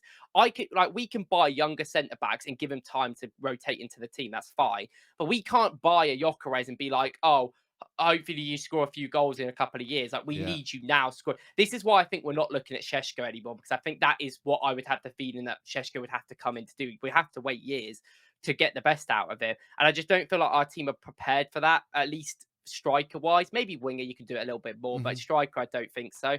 So yeah, I think like that makes sense. I mean, the reports coming out today that Newcastle are looking at Šeško, which is very interesting for 70 mil. And everyone's like, well, why are they doing that? Obviously, I don't know what's going on. I just have this feeling that Arsenal are going to do some crazy stuff. Like, I think we'll buy Zubimendi. I think we'll try and get Garcia, maybe buy someone else. Who really cares? Like, we'll buy like Mascara, which I want really. Like, maybe I a think it'd be Hato. great signing. Yeah, I did a short Mascara today, and I'm very gassed. But like, I think we'll do that stuff that we expect, but I think we're going to go crazy. Like we might not get Isak. I do think we're really going to try for Isak. Like I do think it's not going to be like I would love that. I don't think it fundamentally will be Arsenal just be like, oh yeah, we'll get in Gyökeres next week. Like I think we will try and get Isak and it not working, and then we'll go to Gyökeres and hopefully get him in front of United, because I know United are linked as well. But I could see Arsenal easily getting like a Delap as a backup, or like I could easily see us getting like a Xavi Simons, or like trying for someone like that. Like I think Arsenal should buy. I think Arsenal should spend all their money on attacker midfielder. I genuinely do. Well, it's not even about Odegaard. It's just about the team at this point. And I would love Xavi Simons. I mean, there's other options. You know, Buena from Villarreal. He's a bit left-sided, but yeah, I like him. You make Kudus. I think we'll go back in. You could always do that. And Cuckoo. Like, I like Nkunku. I think he's all right. When he went to Chelsea, I thought he would be their best signing. I really did. Yeah. I mean, I think he's been a victim of injuries and all the different tactical kind of changes they've had there. He'd be a really interesting buy. I'd be so Arsenal as well. It would be so Arsenal, wouldn't it? Like Havertz came out of nowhere. I know there's been like slight it's written into Berta's contract. Like, just you have to buy a Chelsea player. Like that's how are you aware of this? Is this like a Basque country thing where we've got to have players from the London Spain, borough? Is that Spain and Chelsea? That's our scouting network. Like we're going to buy. They have to be over 6'1". All right. We have to buy a Chelsea player every year. Do you know any goalkeepers or left backs? Because we love getting those. So if you get one each. It's funny you say that, because I was actually looking all week at a guy called Gutierrez who plays for Genoa, which is obviously an problem there, because they may have some links to certain other teams in the Prem. But he is a really good left back. He's been the best left back in the league, and he's from Spain. So maybe there's a world. But he is quite tall as well, wasn't he? Yeah, I think he's like 6'1" or something. He's a bit taller than that. But like I look at that, and I was actually going through all these players that we could buy, and I was like, he's 5'11". 6'1" we'll round up, given the best. Yeah, we'll round up a couple of inches. I was like looking at loads of players, and I was like, there is so many from Spain. Like I was looking at pretty much every DM I scouted for Arsenal. 90% of them were from Spain, and I was like, he's just gonna go and get one of them. Like it probably will be Zubimendi, which is fine, but I was like, it's just what he's like. And I was looking at like, I don't know, like the whole team is Spanish, but we're missing out on some French beasts. That's the problem. We need Wenger back for some of the Jeremy Jacquet. Oh, but we're not going to get him. But Oh. I actually think like I'm very sad about this season. I do think this is like overall the season it's been depressing in many ways. It's not even like the fact the results based, it's just how everything has happened. Like it's been probably it's not been the worst season. Like you've got to think about the eighth, but compared to expectation, I think it's been a very in my lifetime, it's probably been the most disappointing season I've watched Arsenal play. You've probably had many, many seasons where it's disappointing. What do you mean by that? What are you trying to say? But I feel like in the late 2000s, like Arsenal were like okay. Were you around at that point, or The first year I ever watched was 2008. I hate you so much. 2008. At that point, I'd finished university. I was. I was 7 years old. Oh God, no! I hadn't finished university. Everyone, just so you're aware. Now it was quite funny because Alex, for the different knock, he tweeted out something essentially similar to what you just said, and I just tweeted back saying, "Mate, you're lucky you never saw Reece." Like, oh my God. And don't get me wrong, I wasn't an adult at the time, but I still felt that pain. Oh, that was not good. That was not good. It's funny though, like, because your perception and your expectations are what kind of, if you like, it's, you know, you get the teams where sometimes they're getting pumped, and then they kind of, you know, the fans start having fun with the fact that they've made a pass, or they've got a throw in, or whatever it may be, because the expectations are so low. So it's fine. Everyone's like, well, we might as well just enjoy being at the game and the day. But the last couple of seasons, like the first year we challenged, was that 21, 22? Was that right? 22, 23. 23. That was so much fun because the football was insane. No one expected us to be right up there, especially up until Christmas time in the World Cup. And then when we fell off, it didn't matter because everyone was like, "What a season! That was so much fun!" Like we thought we might be fighting for fourth, and then you get the next season, and you're thinking, "Oh, maybe we could get close. Top three again. We could keep it close with City and Liverpool, and try to be a better team and grow and move on from what we've actually established in that last season." So that was quite a nice season. And then, but like you look at this season, the expectations now are Arteta has to win, which is where all this conversation comes from of, can he get us over the line? Are the players good enough? Yes, they probably are. And then you just feel like, oh, so deflated. Like it wasn't City that pipped us to the post. It wasn't a Liverpool team that are going to get, 100 points. And it just feels like, oh, we could have had more. And I look at the big turning points. I look at the decisions from the PGMOL, and I look at some of the injuries in the squad, and then January not buying anyone, summer not really getting anyone of an elite caliber. And so even the starting lineup hasn't really changed from the year prior. Miles has come in, but that's kind of more through pure luck, I guess. Like if Calafiori didn't get injured, the Miles wouldn't have come through, and so that's like a different manner. But you look at it on the whole, we haven't really improved. It just feels a bit. Yeah. The team has like gone back. I feel like I hate saying the word regression because maybe I'm a bit optimistic, but I never feel like any year is on this earth is regression. I feel like you always learn something to improve. And I do think there's certain levels. Very philosophical. I like that. Well, I do think there's certain levels. This is the best Arsenal team I've ever seen. Like in the time I've been watching Arsenal now, which is like only like 16 years. This is the best I've ever. Like we are actually competing at a level I've never seen us compete. I've seen us win FA Cups when we were papering over cracks. I've seen us like be crap and get top four, or just like even in the Leicester season where we easily could have won that league. We just weren't that good overall. It was just every other team was awful, even worse than us. And I just never have seen us this good. So I'm like willing to be a little bit optimistic on like the team and stuff, and a little bit like not as negative about the manager and compared to like a lot of older people, which I know makes a lot of sense because it does. You guys have seen Arsenal win. You guys have seen the highest level of Arsenal. And then obviously you saw us really bad, and obviously we're better now, but it's still like not there. And you know that it's, I don't know, you won't believe stuff as much as like it changing. Like maybe like even like this Yeah. stuff like transfers and stuff, you're much more willing to like not really believe it because you've been there and seen that. I've never seen Arsenal even make a good signing. I swear the first 10 years I watched Arsenal, we didn't make any good signings. We signed That Ozil, and sucks. I remember Uh, Ozil got signed, and that was like a massive. I remember I was 12 when Ozil signed, and that was like a big thing. But I never really liked Ozil. I said this publicly, so it's not like a new thing. But I never really liked Ozil. I made videos about how I didn't like. It's funny because someone told me to make a documentary about Ozil, like when I first started YouTube, and I did. And then it was a very negative one, and the comment was like, "I'm glad you did it," but I it was to be a negative one, and I was like, "Well, I just don't really like him." But I mean, yeah, that is like kind of what it is in many ways. And like, I don't know, I'm willing to give this team a little bit of benefit of the doubt. And I'm excited for this summer. Like in kind of a way, like us losing to PSG is kind of weight off the shoulders.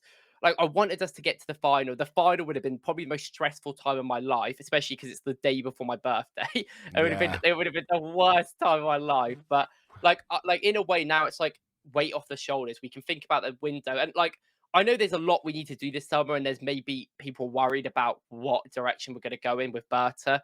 But I'm at least like excited and confident that the team will make what we need to happen. Like, right now, I'm giving us the benefit of the doubt.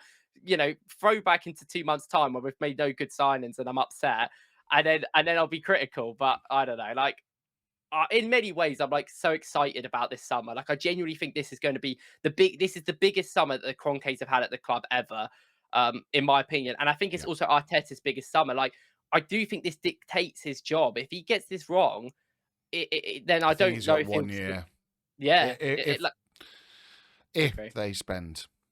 Yeah, if they don't spend, then I'm like, well, fair enough, Arteta. That's not your fault, mate. But like, yeah, it does come down to that. It's so weird. It's make or break in many ways. Mm, It's such a big and like with Saliba staying with, I mean, I think Saka will always stay, but maybe that's a bit deluded. But and we have obviously seen a lot of our like players leave. But I do remember the Fabregases and the Van Persies oh, and those even the years were Sanchez when he painful. went to United. But like, Sanya and yeah, Clichy, even like Clichy, I remember, and Nasri. Adebayor. There were so many that just jumped ship. And, But at least we're actually good in that. Like, at least I yeah, think I think that's a big thing. I think if Arsenal, like, I don't think you're going to stay top two, top three best teams in the country. I feel like you'll still improve because, like, we could just. I was talking to some a United fan about this, and I was like, realistically, United want a striker, Chelsea might want a striker, Tottenham want a striker, mhm. um, Liverpool want a striker. You know, Newcastle might want a striker, Villa want a striker. I was like, realistically, if Arsenal and Liverpool get first dibs, like, unless you're going to be a backup, but for us, you're not going to be.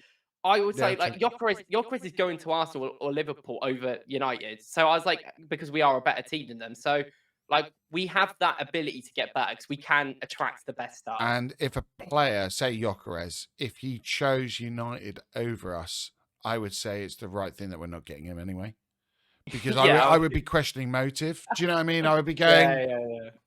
I get people will say, "Oh, the manager," but really, have you seen them? Like, it doesn't look to me like that's a player that's going on But to win. we've also got Arteta's been our manager for like 5 years Mm, now, and I think he will be for at least another 3 years. So I think at least yeah, when you come into Arsenal, it's like okay, they've got a manager, settled and yeah, settled manager now. Like with United, Amaron might be gone in a couple of months. yeah.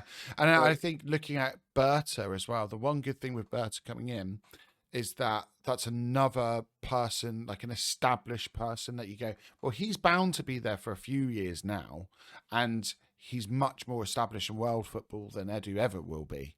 Like he just is. That's just a fact. So I think that that's something to kind of speak for itself. It's funny you're talking about. I just popped up on my screen. I was like, oh, I wonder who.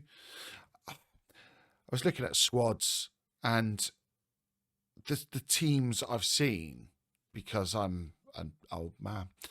But I just remember like big signings. It's funny. The Bergkamp one as a child, that was a huge signing, and I would argue that and Cantona are the two most important signings in Premier League history. Like for what they did for those clubs, they were huge statement signings.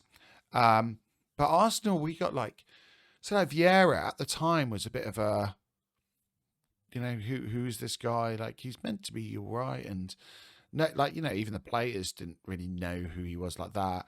Anelka was similar. Thierry Henry had a little bit of a reputation, but then he wasn't coming off like a fantastic season at Juve, and it was very much like, I think you should come here because we can help your career now because it's not gone the way it should be going. And we've had a lot of signings like that. We've never been a club that buys the absolute best. Unfortunately, football's changed.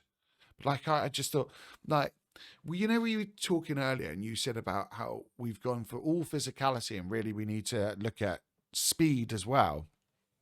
I look, and for me, the best midfield I have seen at Arsenal was the Petit and Vieira one. And it had balance of both footedness. It had balance of physicality because they were huge. Power, their passing rate, they had everything. And I do think sometimes some of the players we've got, like Mikel Merino, physically he is on a similar. He is nowhere near the passer, or he's unable to drive the ball like a Petit. He is nowhere near that, and that's it's unfortunate. And I think sometimes Petit is a player that goes maybe not underrated, but goes under the radar for people. People don't realise how good he was. He was insanely good for our club. And then we've been blessed with our players like Gilberto, which was a completely different type of player, but unbelievable player as well. And I think maybe we do need to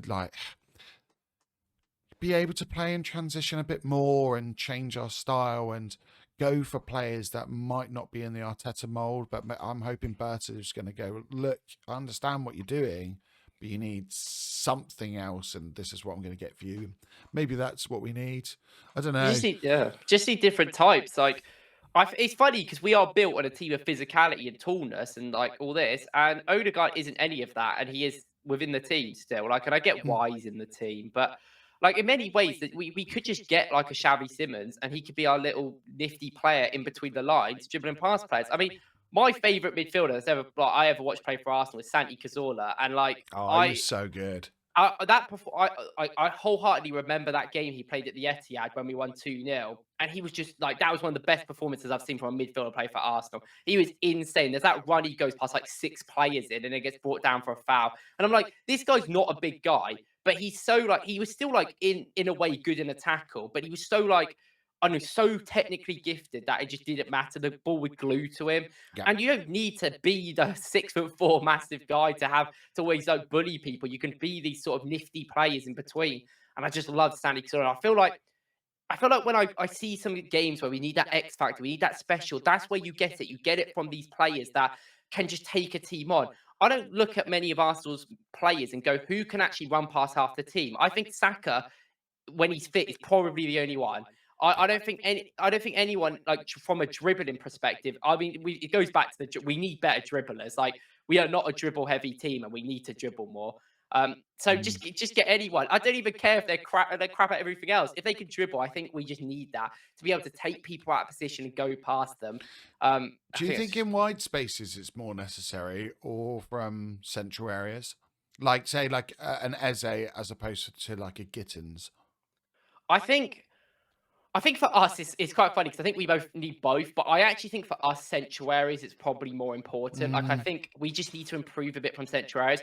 I'm critical of Martinelli, I always am, but at the end of the day, if a winger can get one-on-one with a defender and get to the byline and put a cross in, then you are and that's a decent enough level. Gittins is actually very similar to Martinelli in that way. They both do the same thing where they go one-on-one against a defender. They'll just go to the byline and not even look up and cross it in. Gittins does it all the time.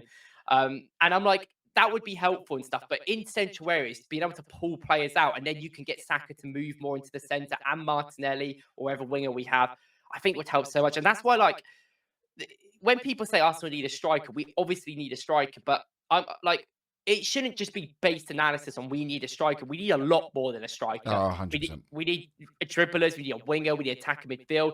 Like our whole attack at the moment is not functional with the players that we have. And like I'm happy with the defense. It's not been the best year for the defense. It made individual mistakes, and we've still got the best defense in the country and one of the best in Europe. Like, and I personally think this has been a down year for our defense, and it's Yeah. still been really good. So I'm not worried about the defenders. Buy some backups, that's fine. But I mean, that's why it's exciting. I think attacking signings are so exciting, way more than defensive ones. Oh, Like yeah. 100. when we signed Sanchez, I remember being like gassed. I was like, this guy's going to be great. And he was. It was so fun when he came in. I was thinking that I would love to have him in this team. You know, Yeah. I remember people saying, oh, he loses the ball a lot and he gives away possession. But that's because he wasn't risk averse. He was someone that would take on plays, he'd take on risks. He'd have those shots that we never ever have. He's a player like who was it who hit the post yesterday? Was it Kvaratskhelia? It was, wasn't it? He came inside, bent it round, and that's what Sanchez would do. And he was far more intense than Kvaratskhelia. He was unbelievable. I still think he has the highest peak of anyone at the Emirates area. Yeah, I think so. You could argue, you know, I mean, Saka's had very good seasons and Van Yeah. Persie, but I think, yeah. I mean, that Alexis was season, he had like one of the seasons, he had like in the league, he had like 20 goals, like 23 goals and like 14 assists or something. Like, it's just an incredible output. And then it's Hazard like, still got Player of the Year that year. yeah, I know. But like every time Arsenal were awful in them games, there were so many games we were like awful, and he just turns up, runs past half team, and scores, and it's like great.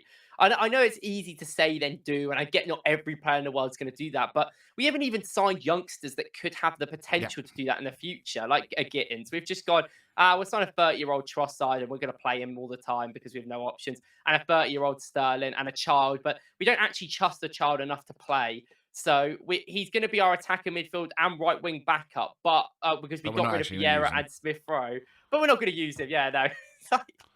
So frustrating. And it's like those high turnovers. We get so many high turnovers and we don't do anything with it. We just stall. And then it's so frustrating. And at least like that's one thing Sanchez had.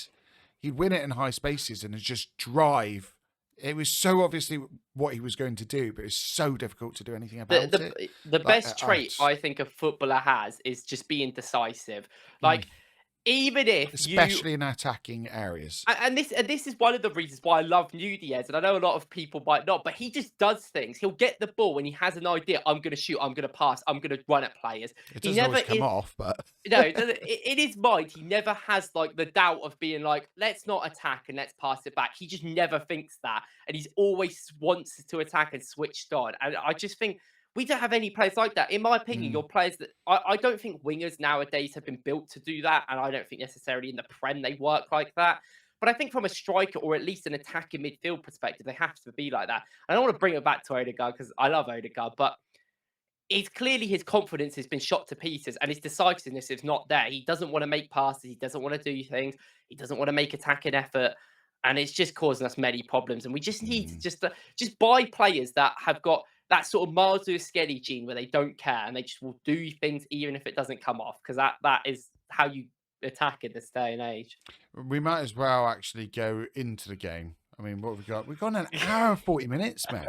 What's happening? We haven't even talked about. We're deflected from the game. Yeah. Look, we'll talk about our favourite players we've seen. We'll talk about transfers. We'll talk about anything but the game that's just happened. I mean, but it's a positive thought, like for the future. I think it is. Yeah, the game's it's been quite cathartic. This to just talk because I did not enjoy it, obviously. But it was, do you know what? So I didn't tell you what happened. So 30 minutes into the game, I suddenly get my other half screaming, saying, I need your help. I need you now. And I thought, what? Like, it's obviously something very important because it's the one time I have my personal space.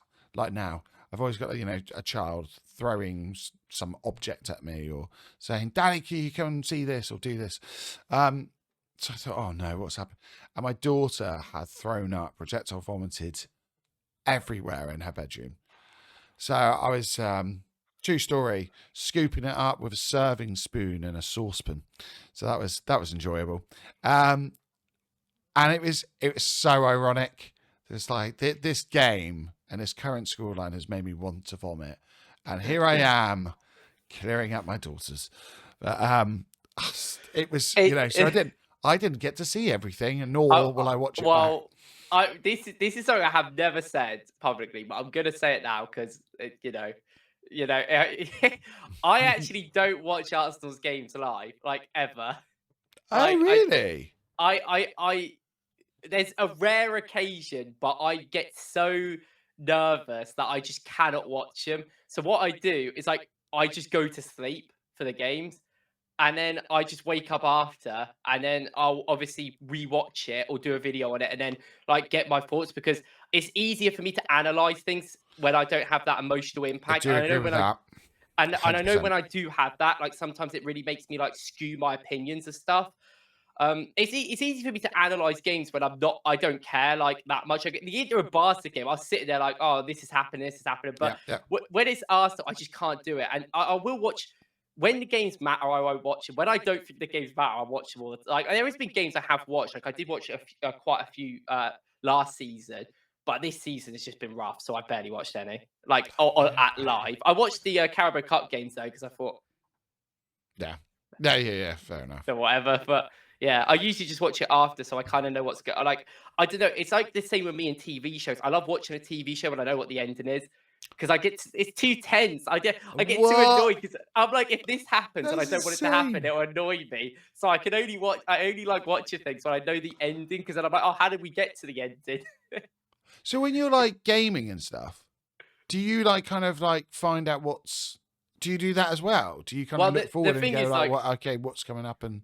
Well, I've grown up on YouTube, so pretty much like every single game that's ever come out, I've watched like 5 Let's Plays on YouTube, so I know what's going on. That's and mad. So this is the problem. I was like, if I do content on gaming, I was like, realistically, I know everything that like there's games. I really hate horror games. There's a horror game called Until Dawn, and I know every single jump scare in it. Like, and I watched it 9 years ago, and I remember every single one. I know exactly every one is.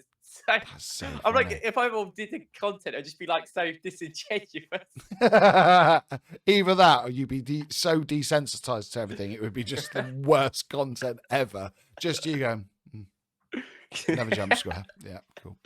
That's mad. I didn't know that. That's bonkers. Yeah. That's why when you tweet me, I don't know what's going on. That's so true. So when I text you and I'm like, oh, mate, I've got no idea what you're talking about, Alex. I've got no idea. I realised like 4 hours later, I'm like, oh, okay. Oh, that's so funny. I'll stop doing that. I'm just giving you extra spoilers. Sorry, mate. Right, let's go into the game. We might as well gloss over it, mightn't we? So, 2-1. 3-1 on aggregate. The stats. Okay, we are stats people. We do tend to, go towards them to kind of maybe justify our views a lot of the time, or try and seek out answers. I quite a lot of the time I prefer to think about it that way. A lot of the time when I go on different people's podcasts or I've had to talk, I never look at it like I have an agenda. My agenda is that Arsenal win. That's my agenda. The only thing I want is that. But a lot of the time I just try and talk to give an answer, and a lot of the time I don't have it, which is why I love talking to you. Like, it's so interesting because a lot of the time you give me these insights and I go, that makes sense now. Like we had the last one with the home leg of the PSG tie, and Arteta talked about change, and for me it wasn't very obvious. I could tell there was something different, but I couldn't put my finger on like one thing. I do think sometimes it is important to look at them like on the whole. Like, so this is for obviously the last game, the second leg. Yes, goals are the most important thing. I'm not saying we are the better team, and we'll maybe go into Arteta's comments. But just looking at it in general, we did not perform badly. I think sometimes we're so driven by just the score line and looking at it subjectively from that point of view. Just look at it. I mean,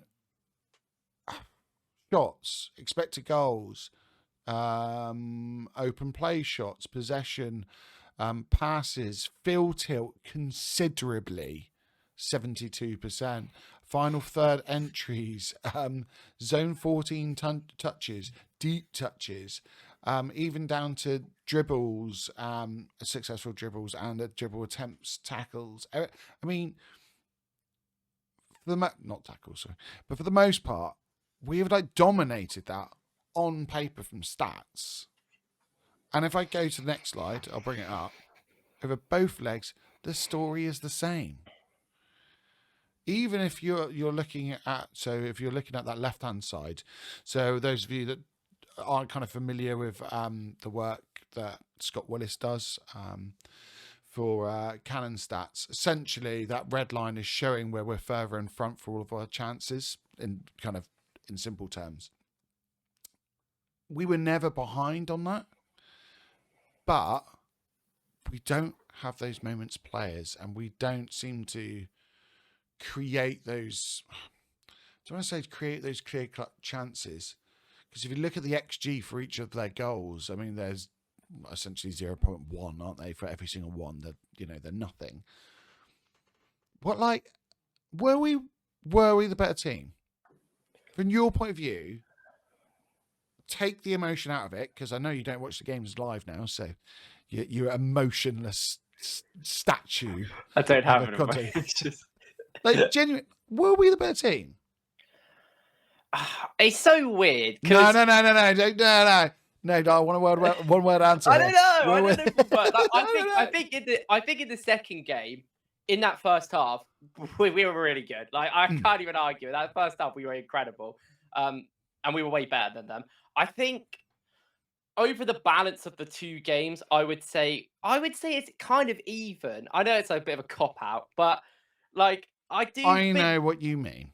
I think like the thing is, from the stats, we are the better team, and I don't think this is as clear cut as the Newcastle one in that semi, because I do think we were fundamentally the better team in that, and we just could not score and made mistakes. I just think that, like, yeah, I don't think that in that one. But in this, it's difficult because Arsenal play, like, it is very much a system where Arteta prioritizes low quality shots, but a lot of them, I know it's crazy to say that when we don't shoot that often, but majority of the chances that we create are very low XG, like a 0.024, because they're just crosses by Saka into the box to no one, or like to one person that heads it from deep. An Osman would be lovely for those, wouldn't he? He would. He'd be so good. But like, I do think, like, yeah, I do think we are going to kind of dominate a lot of the XG stats because of that, because we control games and we create so little like effort chances that the other teams don't really care about defending them. They don't care about stopping Saka put these crosses in because they know that it can try and just head the ball away. And I do think that kind of makes it maybe a little skewed towards us in some areas. I do think, though, like, I think we are a better team than PSG. And I know it's crazy to say, but I do think we are. And I think that it's just undeniable that they have better quality in forward areas than us. And that's what matters in these games. And I mean, that is Arteta's fault, I think, in a few ways. But it is what it is. And I do think that the thing is that's the frustrating part of it, and the maybe encouraging part is that we play well. We never play bad. I don't think Arsenal, we've played poor in some games, but even when we play poor, we're not the worst team in the world. We just don't do things right in certain ways. But there's very rare, like 2 or 3 games this season, we've genuinely been like really bad. We've been not deserving to win or draw a game. We usually do look very good. We just can't seem to get it all to click this season or get the forward line to work. And that is a quality problem, I think. But there's also other aspects of tactical problems as well. So it's just so frustrating, but it also gives me the confidence that Arsenal will go into the future and be better, because, like, I don't think I think some of the players didn't play brilliant, but I think majority of the team have made us proud in these Champions League games. And I don't even think away against PSG, like, some of them did as much as they could have. They didn't hide. They did really try, and it's just not on them at the end of the day. Yeah, no, I completely agree. You look at our kind of biggest margin losses over the last couple of years. We don't really have any. So we, like you say, even at our worst, we're never horrendous. And that's what's always in the back of my mind, that I look at when we had Emery in. Who did we play? It was a team towards the bottom of the table. Might have been, I cannot think for the world of me who it was. And we conceded something silly like 30 shots. Yeah, it's Watford. Was it Watford? Yeah. I was going to 'Cause we say went, Watford. And I thought, we I went was at 2-0 Watford, up, and then we Burnley or conceded like 32 shots and drew. And we've been subject to games like that, and we don't have that anymore. That is not within this team. The next phase of this team is to essentially put that icing on top of the cake and have someone that can make the difference. And unfortunately, we don't have it. You know, we saw it with Dembele, we saw it with Kavicha, we saw it with Hakimi for that goal that he scored. They got themselves in good chances and they took them, and we just don't seem to have that. We just don't. Even the Odegaard strike, I was surprised he took it. And it was a very good save from Donnarumma, but it's still Champions League. I think you just need that perfect shot sometimes, because you're going to have elite goalkeepers. You just will. I know we'll say, people yesterday going, "Oh, Donnarumma, best goalkeeper on the planet," and stuff. It was only a couple of weeks ago. Everyone was going, "Oh, Courtois is the best keeper on the planet."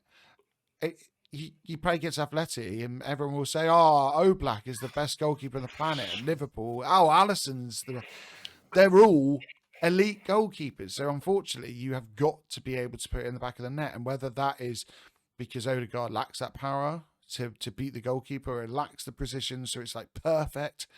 Unfortunately, that's the fine margins when you're at the elite of the elite.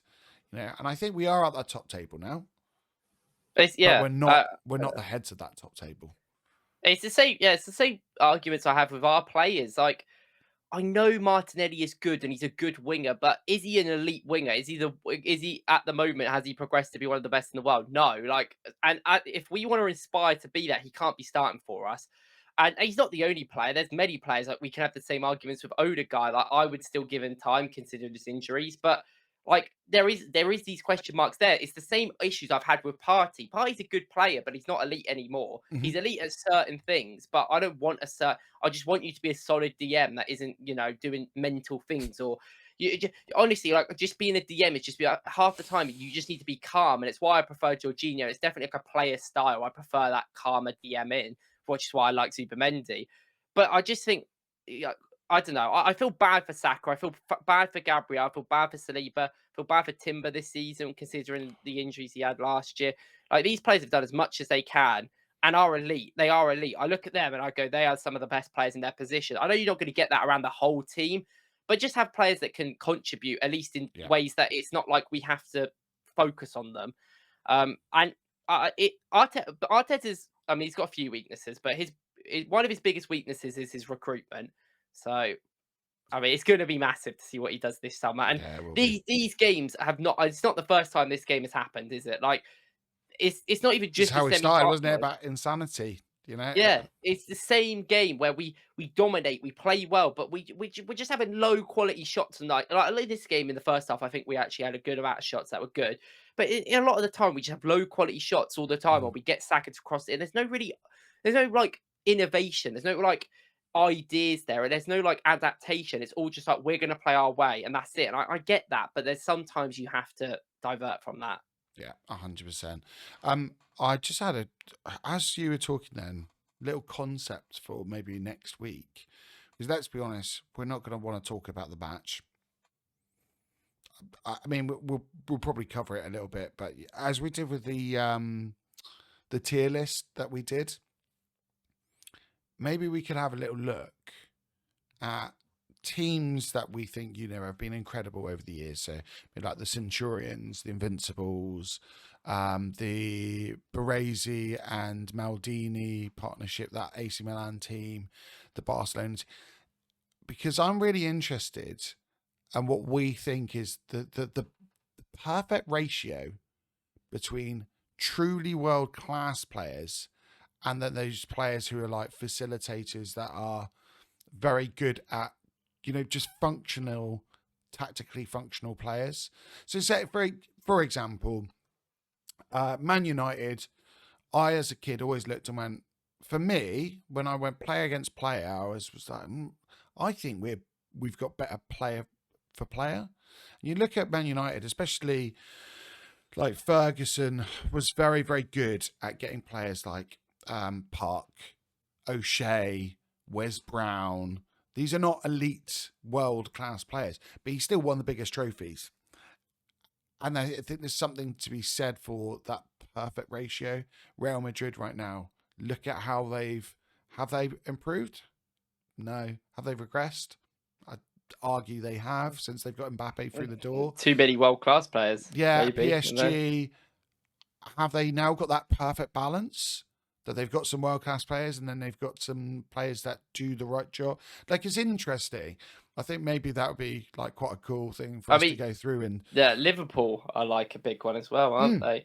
I yeah, actually like Liverpool's squad build, and I actually think it's been quite good. I will give them credit for that. I hope though, like I really hope PSG lose in the final. And that's not even like a salty thing because they did beat us, and by most of the reaction I've seen by PSG fans has been very respectful, like compared to every team we've played other than them.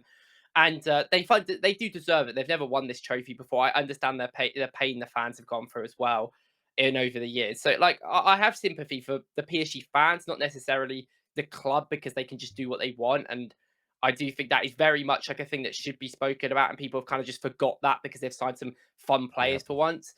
But I do love Inter.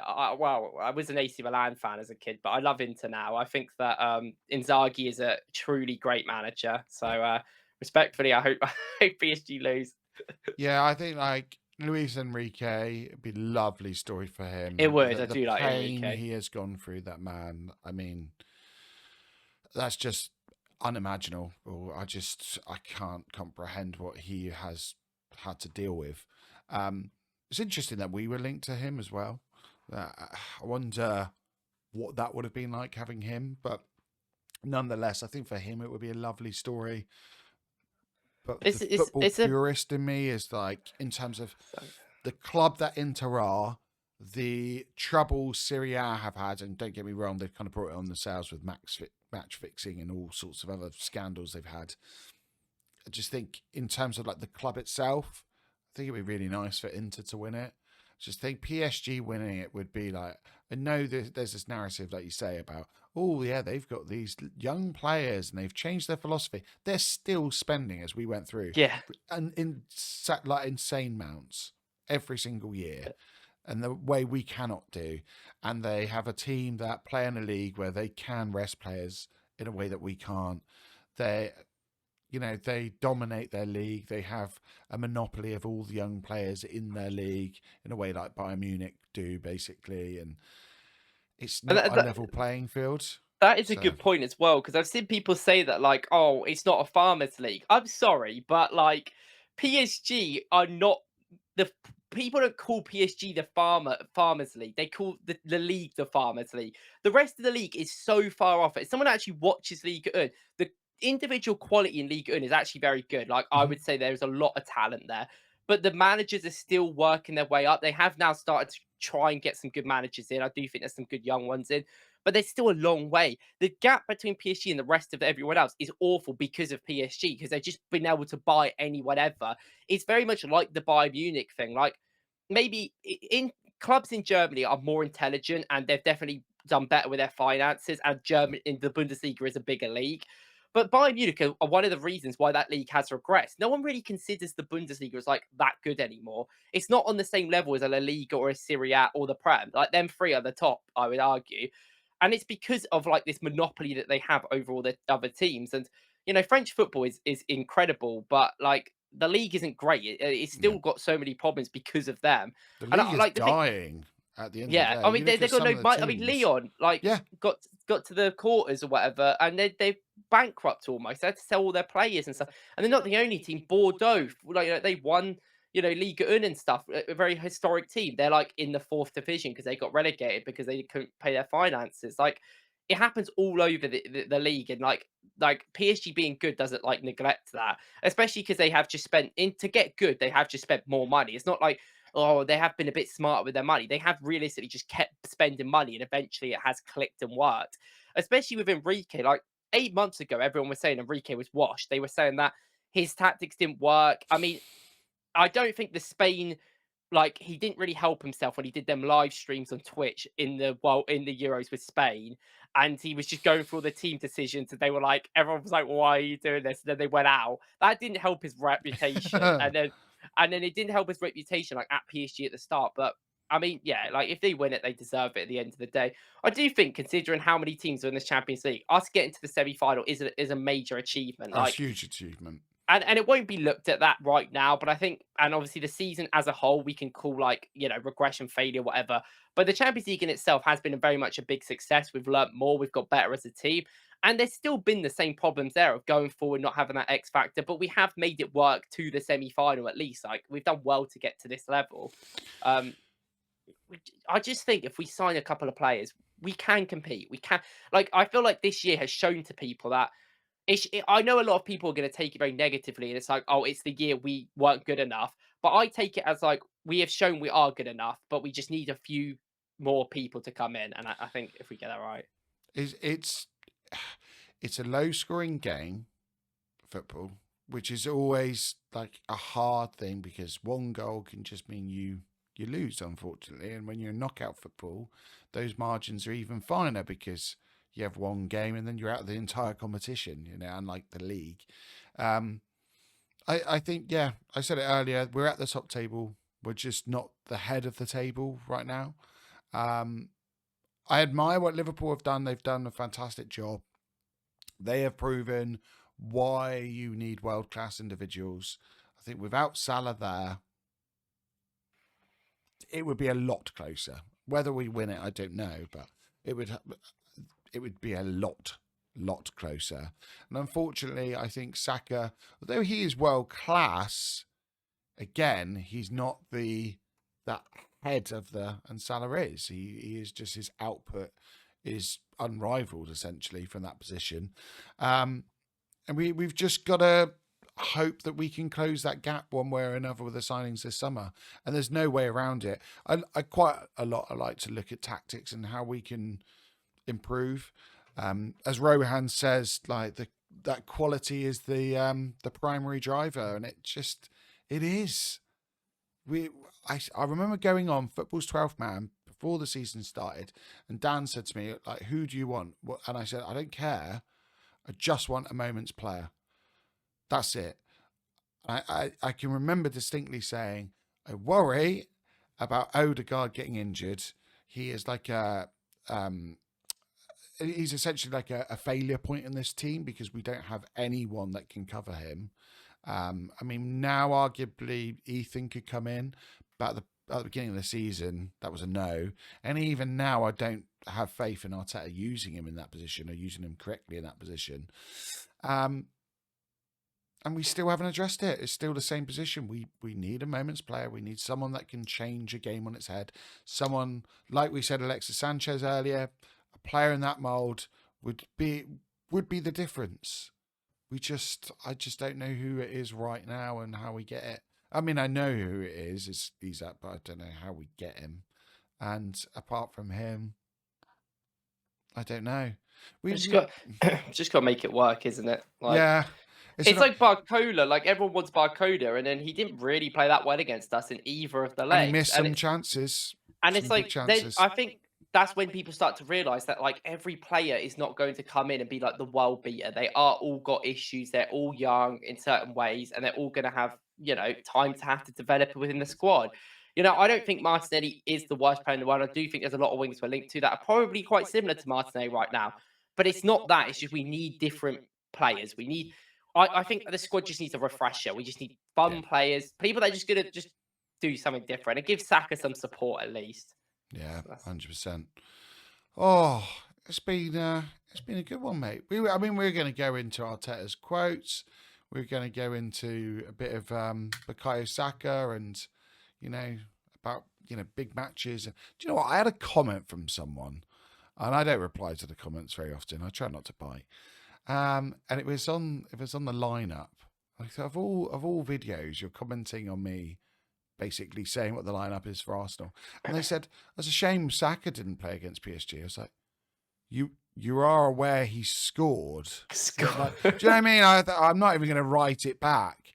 But sometimes it's just, Oh, the joy of social media. It's lovely, isn't it? I don't think I don't reply to anyone all the time. I do on Twitter, but I won't reply on other apps just because I don't know. YouTube's very intelligent though. Like at least when you build an audience, YouTube is fine. But when you go on like TikTok and stuff, that is, yeah. Everyone on TikTok's a bit crazy. I'll say that. They're not the smartest over there. So. Yeah, I found out, didn't I, when I had the whole Newcastle fan base telling me that we needed to spend 220 million or whatever it was. It'd be so funny if we bought Isaac. It would be so mate, funny. I would be straight on that. I'd be straight on that TikTok. And the funniest thing was, I didn't say Arsenal are going to buy him, or I was just saying it was after we lost against Newcastle. I said, just go and put a bid in. Go in, try and get him. You know, this is who we need. I'm basically saying to Newcastle fans, I admire your player. You've got a world-class player there. He is unbelievable. I am envious of you. I would love my club to go for it. And they were all jumping on that. I just found it hilarious. Just yeah, it's funny, isn't it? How people get so. It's funny how audiences are so different. It's just different ways. I always find like TikTok, like I've done like TikTok videos for years and like gaming and stuff and anything, and like TikTok is just like everyone is just not very intelligent. Like they just the questions that people ask, I'm just like, you're even a child or you're like really really old. Like there's just no in between. Like I feel like when you can't, because in TikTok it spreads your content to everyone rather than like being specific. Yeah, it's not. Yeah. Yeah, like, and I just think you just get some absolute weirdos like all the time. That's so weird. Yeah, it's funny, isn't it? Like I love doing like blind rankings on my TikTok, and I do it from, you know, sometimes I do it as impartial as I can. But one came up and it was strikers or something, and I put Ian Wright so high. Bearing in mind it's a blind ranking as well, so I could end up with Darren Huckabee and Darren Ben and really. Well, I got some stories about. I'd say them all. Got some stories about Darren Huckabee. I love that. But I put Righty real high. He was quality. He was a record goal scorer. Like people, he was so underrated. I think some people, especially you, see him as a player that, you know, he's more of a personality now. He was an unbelievable striker. And unfortunately, he was just in a period where we had like Robbie Fowler and Teddy Sheringham and Shearer and, you know, unbelievable strikers. The league used to be full of them. And now there's none. Yeah, I know, now there's none. I would love him at our club. Could you imagine Ian right now? Oh my God. But yeah, but all these people going, oh, he's obviously an Arsenal fan. Yes, I am an Arsenal fan. I used to love him. He was the reason I ate my vegetables, because if I didn't eat my vegetables, I wouldn't grow up to be a good striker like Ian Wright. So there we go. But yeah, it's funny, isn't it? TikTok, I literally I had a short that went viral, one of my first ever ones on TikTok, and it was about Sobosai when he joined Liverpool, and it's because I said his name like really wrong. So I got like I genuinely, it's got like 600k views. It's got like 10,000 comments of me just everyone laughing at me. And I was like, it's like my eighth short I ever made. I was like, do you know what? We should start throwing in a section of just saying players' names wrong in this, and we'll just. But the thing is, like, I genuinely do, like, in all my videos, like, I actually, before my videos, when I analyze players, I always do like a quick 10 minutes of like, how do I say the name, how to do it. But obviously, I have a speech impediment, and when I speak quickly, it's like it's such a difficult thing.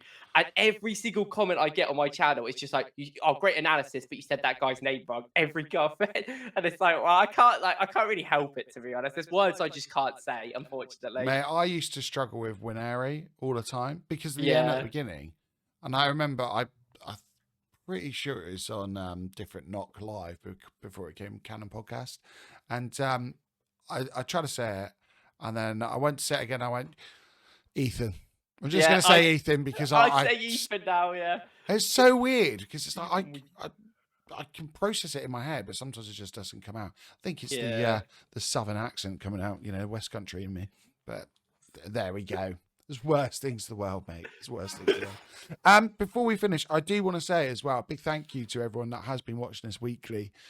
If you are still here, because I know we have been rattling on for over 2 hours. Jesus Christ. The longest one.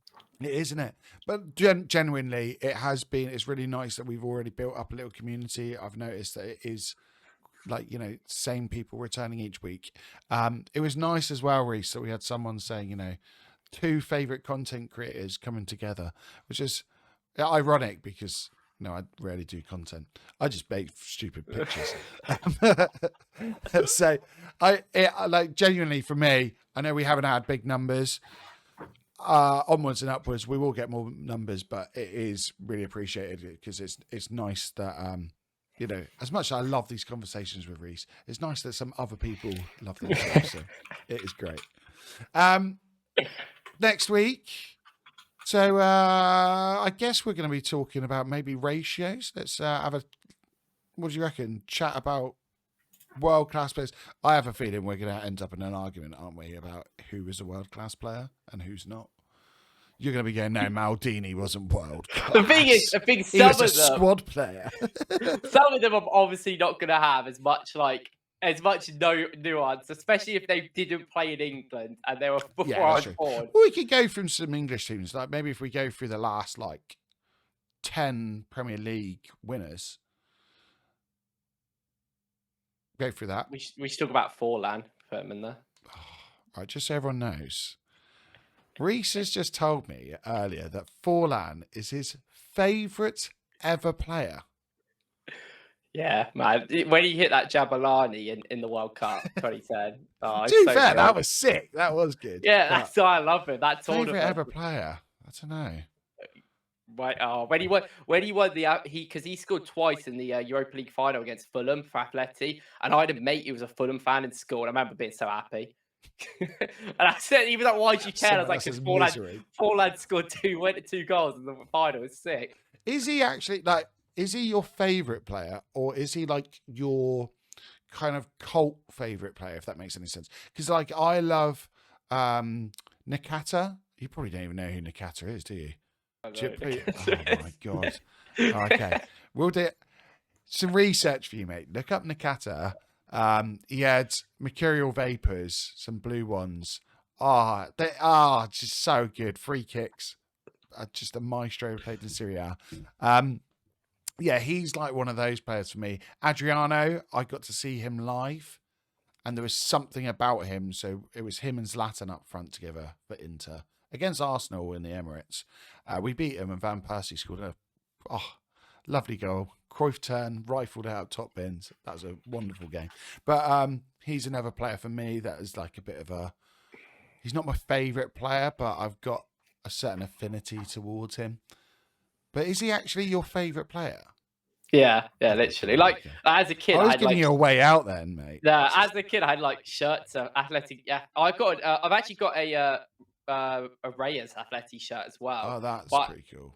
And actually, no, there's points to that. But like, Forlan, I loved as a kid. Like, I genuinely loved him. Like, I had shirts of him. I was obsessed. Like, I thought he was my favorite player. I got him like everything. And like, it's funny because I mean, the thing is because I actually saw him at his best. He was his best at like 2010, 2012, like that era. And that was when I really started getting into football, like properly, like actually caring about it. So that was kind of like why. Like, I love like Kaká. Kaká's one of my favorite players, but I missed his prime. His prime was at Milan, and he joined Real Madrid in 2009. And I started watching. I started watching Real Madrid when Ronaldo went there. So like 2009, 2010. So it was like I only saw him at Real Madrid, and he was not very good there. I had a load of people getting really angry with me about Kaká because I'm a blind ranking again. Honestly, I don't think people understand the content. I don't know what player's coming up next, right? And I put Totti above Kaká, and it was one of those things where it's like, well, he's either got to go like way below or above. And I was kind of looking at it. I think he has more assists, more goals, like internationally and club level than Kaká, and for less games. Like, you know, World Cup, he carried his team on his back. You know, unbelievable. It's not like Totti is like some B League player. He was unbelievable and would have gone to Real Madrid, but never ever said yes. He always wanted to stay. He was an unbelievable player. And people getting really angry with me. And I was like, I'm not saying Kaká's bad or anything. And Totti's not like sometimes I get very confused by it. It's quite funny. But maybe it's just social media. And I feel like it's like perceptions of players are weird. Like, I'll give you a great example. Anelka is a brilliant example of this because most people your age and even like Saw him live. people I speak to older are like, he is incredible. He was one of the best players at younger. But like from my perspective, the only time I remember Anelka at Chelsea. Bolton? Oh no, it's probably later, wasn't it?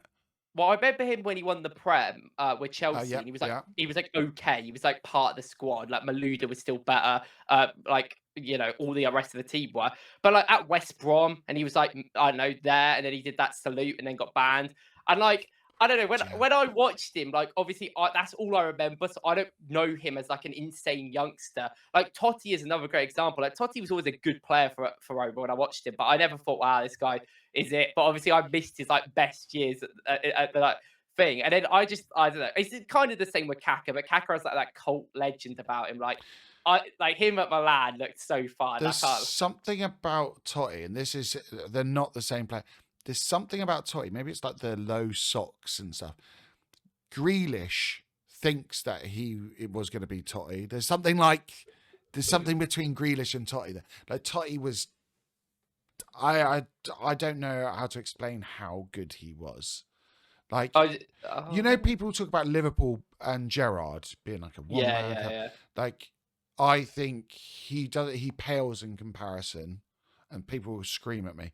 Pales in comparison to Totti and what Totti's like true. I haven't watched enough of Totti. I need to be educated. Really I'd say that and Anelka like could have been. Well, he just joined so many clubs. Could have been better than Thierry Henry if he stayed at the club. I think. But he joined so many clubs, didn't he? Burst of pace. I have never seen anything like it. Just insane. And what's funny is I look back and so my first game I ever went to watch, Ian Wright didn't start up front and Nicholas Anelka did. And I was really, really angry and he scored a goal and I was like, he's actually quite good. And I was only little. And then, just that season he was unbelievable player. But again, I think him going off to Real Madrid and stuff, that just ruined his career. I mean, he had a very good career, but his ego got too big and he went, It's funny because there's players that you have an affinity to, like the Forlan and whatever. And for you, it's just going to be so like, I mean, my second favorite player of all time is Dybala. That's why I have his tattoo. And I've seen Dybala. That's so interesting. And I've seen Dybala live. Like I went to Rome to see him in 2023, cool. And I love Dybala. But like I've never had. I don't care. Like all the clubs he's played for, I hate. Like I just don't like. But I just love him as a player. And I just like, even though he's not in England, he's never played in this culture. I've just had that affinity to him. And that's cool though. That's really cool. Dybala. No, I get it. I do get it. We should do go through at some point, maybe in the summer when it's all just transfer. We'll go through like some of our favourite players and stuff. We'll do one for Arsenal, one general as well. That'd be a cool little episode. That'd be good fun. But homework for you, mate, Nakata. All right. I'm gonna you know what? I'm gonna right now, before we finish up, I am going to find a little compilation. I'm going to send it to you. So Hidetoshi Nakata. First thing that comes up, Hidetoshi Nakata, the first samurai. The first, wow. Yeah. I mean, I don't know how he'd be the first samurai. There we go. And do you know what? I don't think he was even that good, but there was something about him that I just loved. Yeah, I mean, it's the same with like, there's just that you just sometimes get that with a player. Like, I mean, a lot of the players I like were very good, to be fair, but there was definitely like, I mean, Forlan wasn't the best player of all time, but he was in the tournament that I first watched. So, yeah, that's true. Oh, there we go. Nakata was the first ever AFC player to be nominated for the Ballon d'Or. That's actually kind of mad. He's probably one of the only ones since, to be honest. Yeah, true. Yeah. I wonder if Honda was, or maybe. Don't know. I have to have a look at that.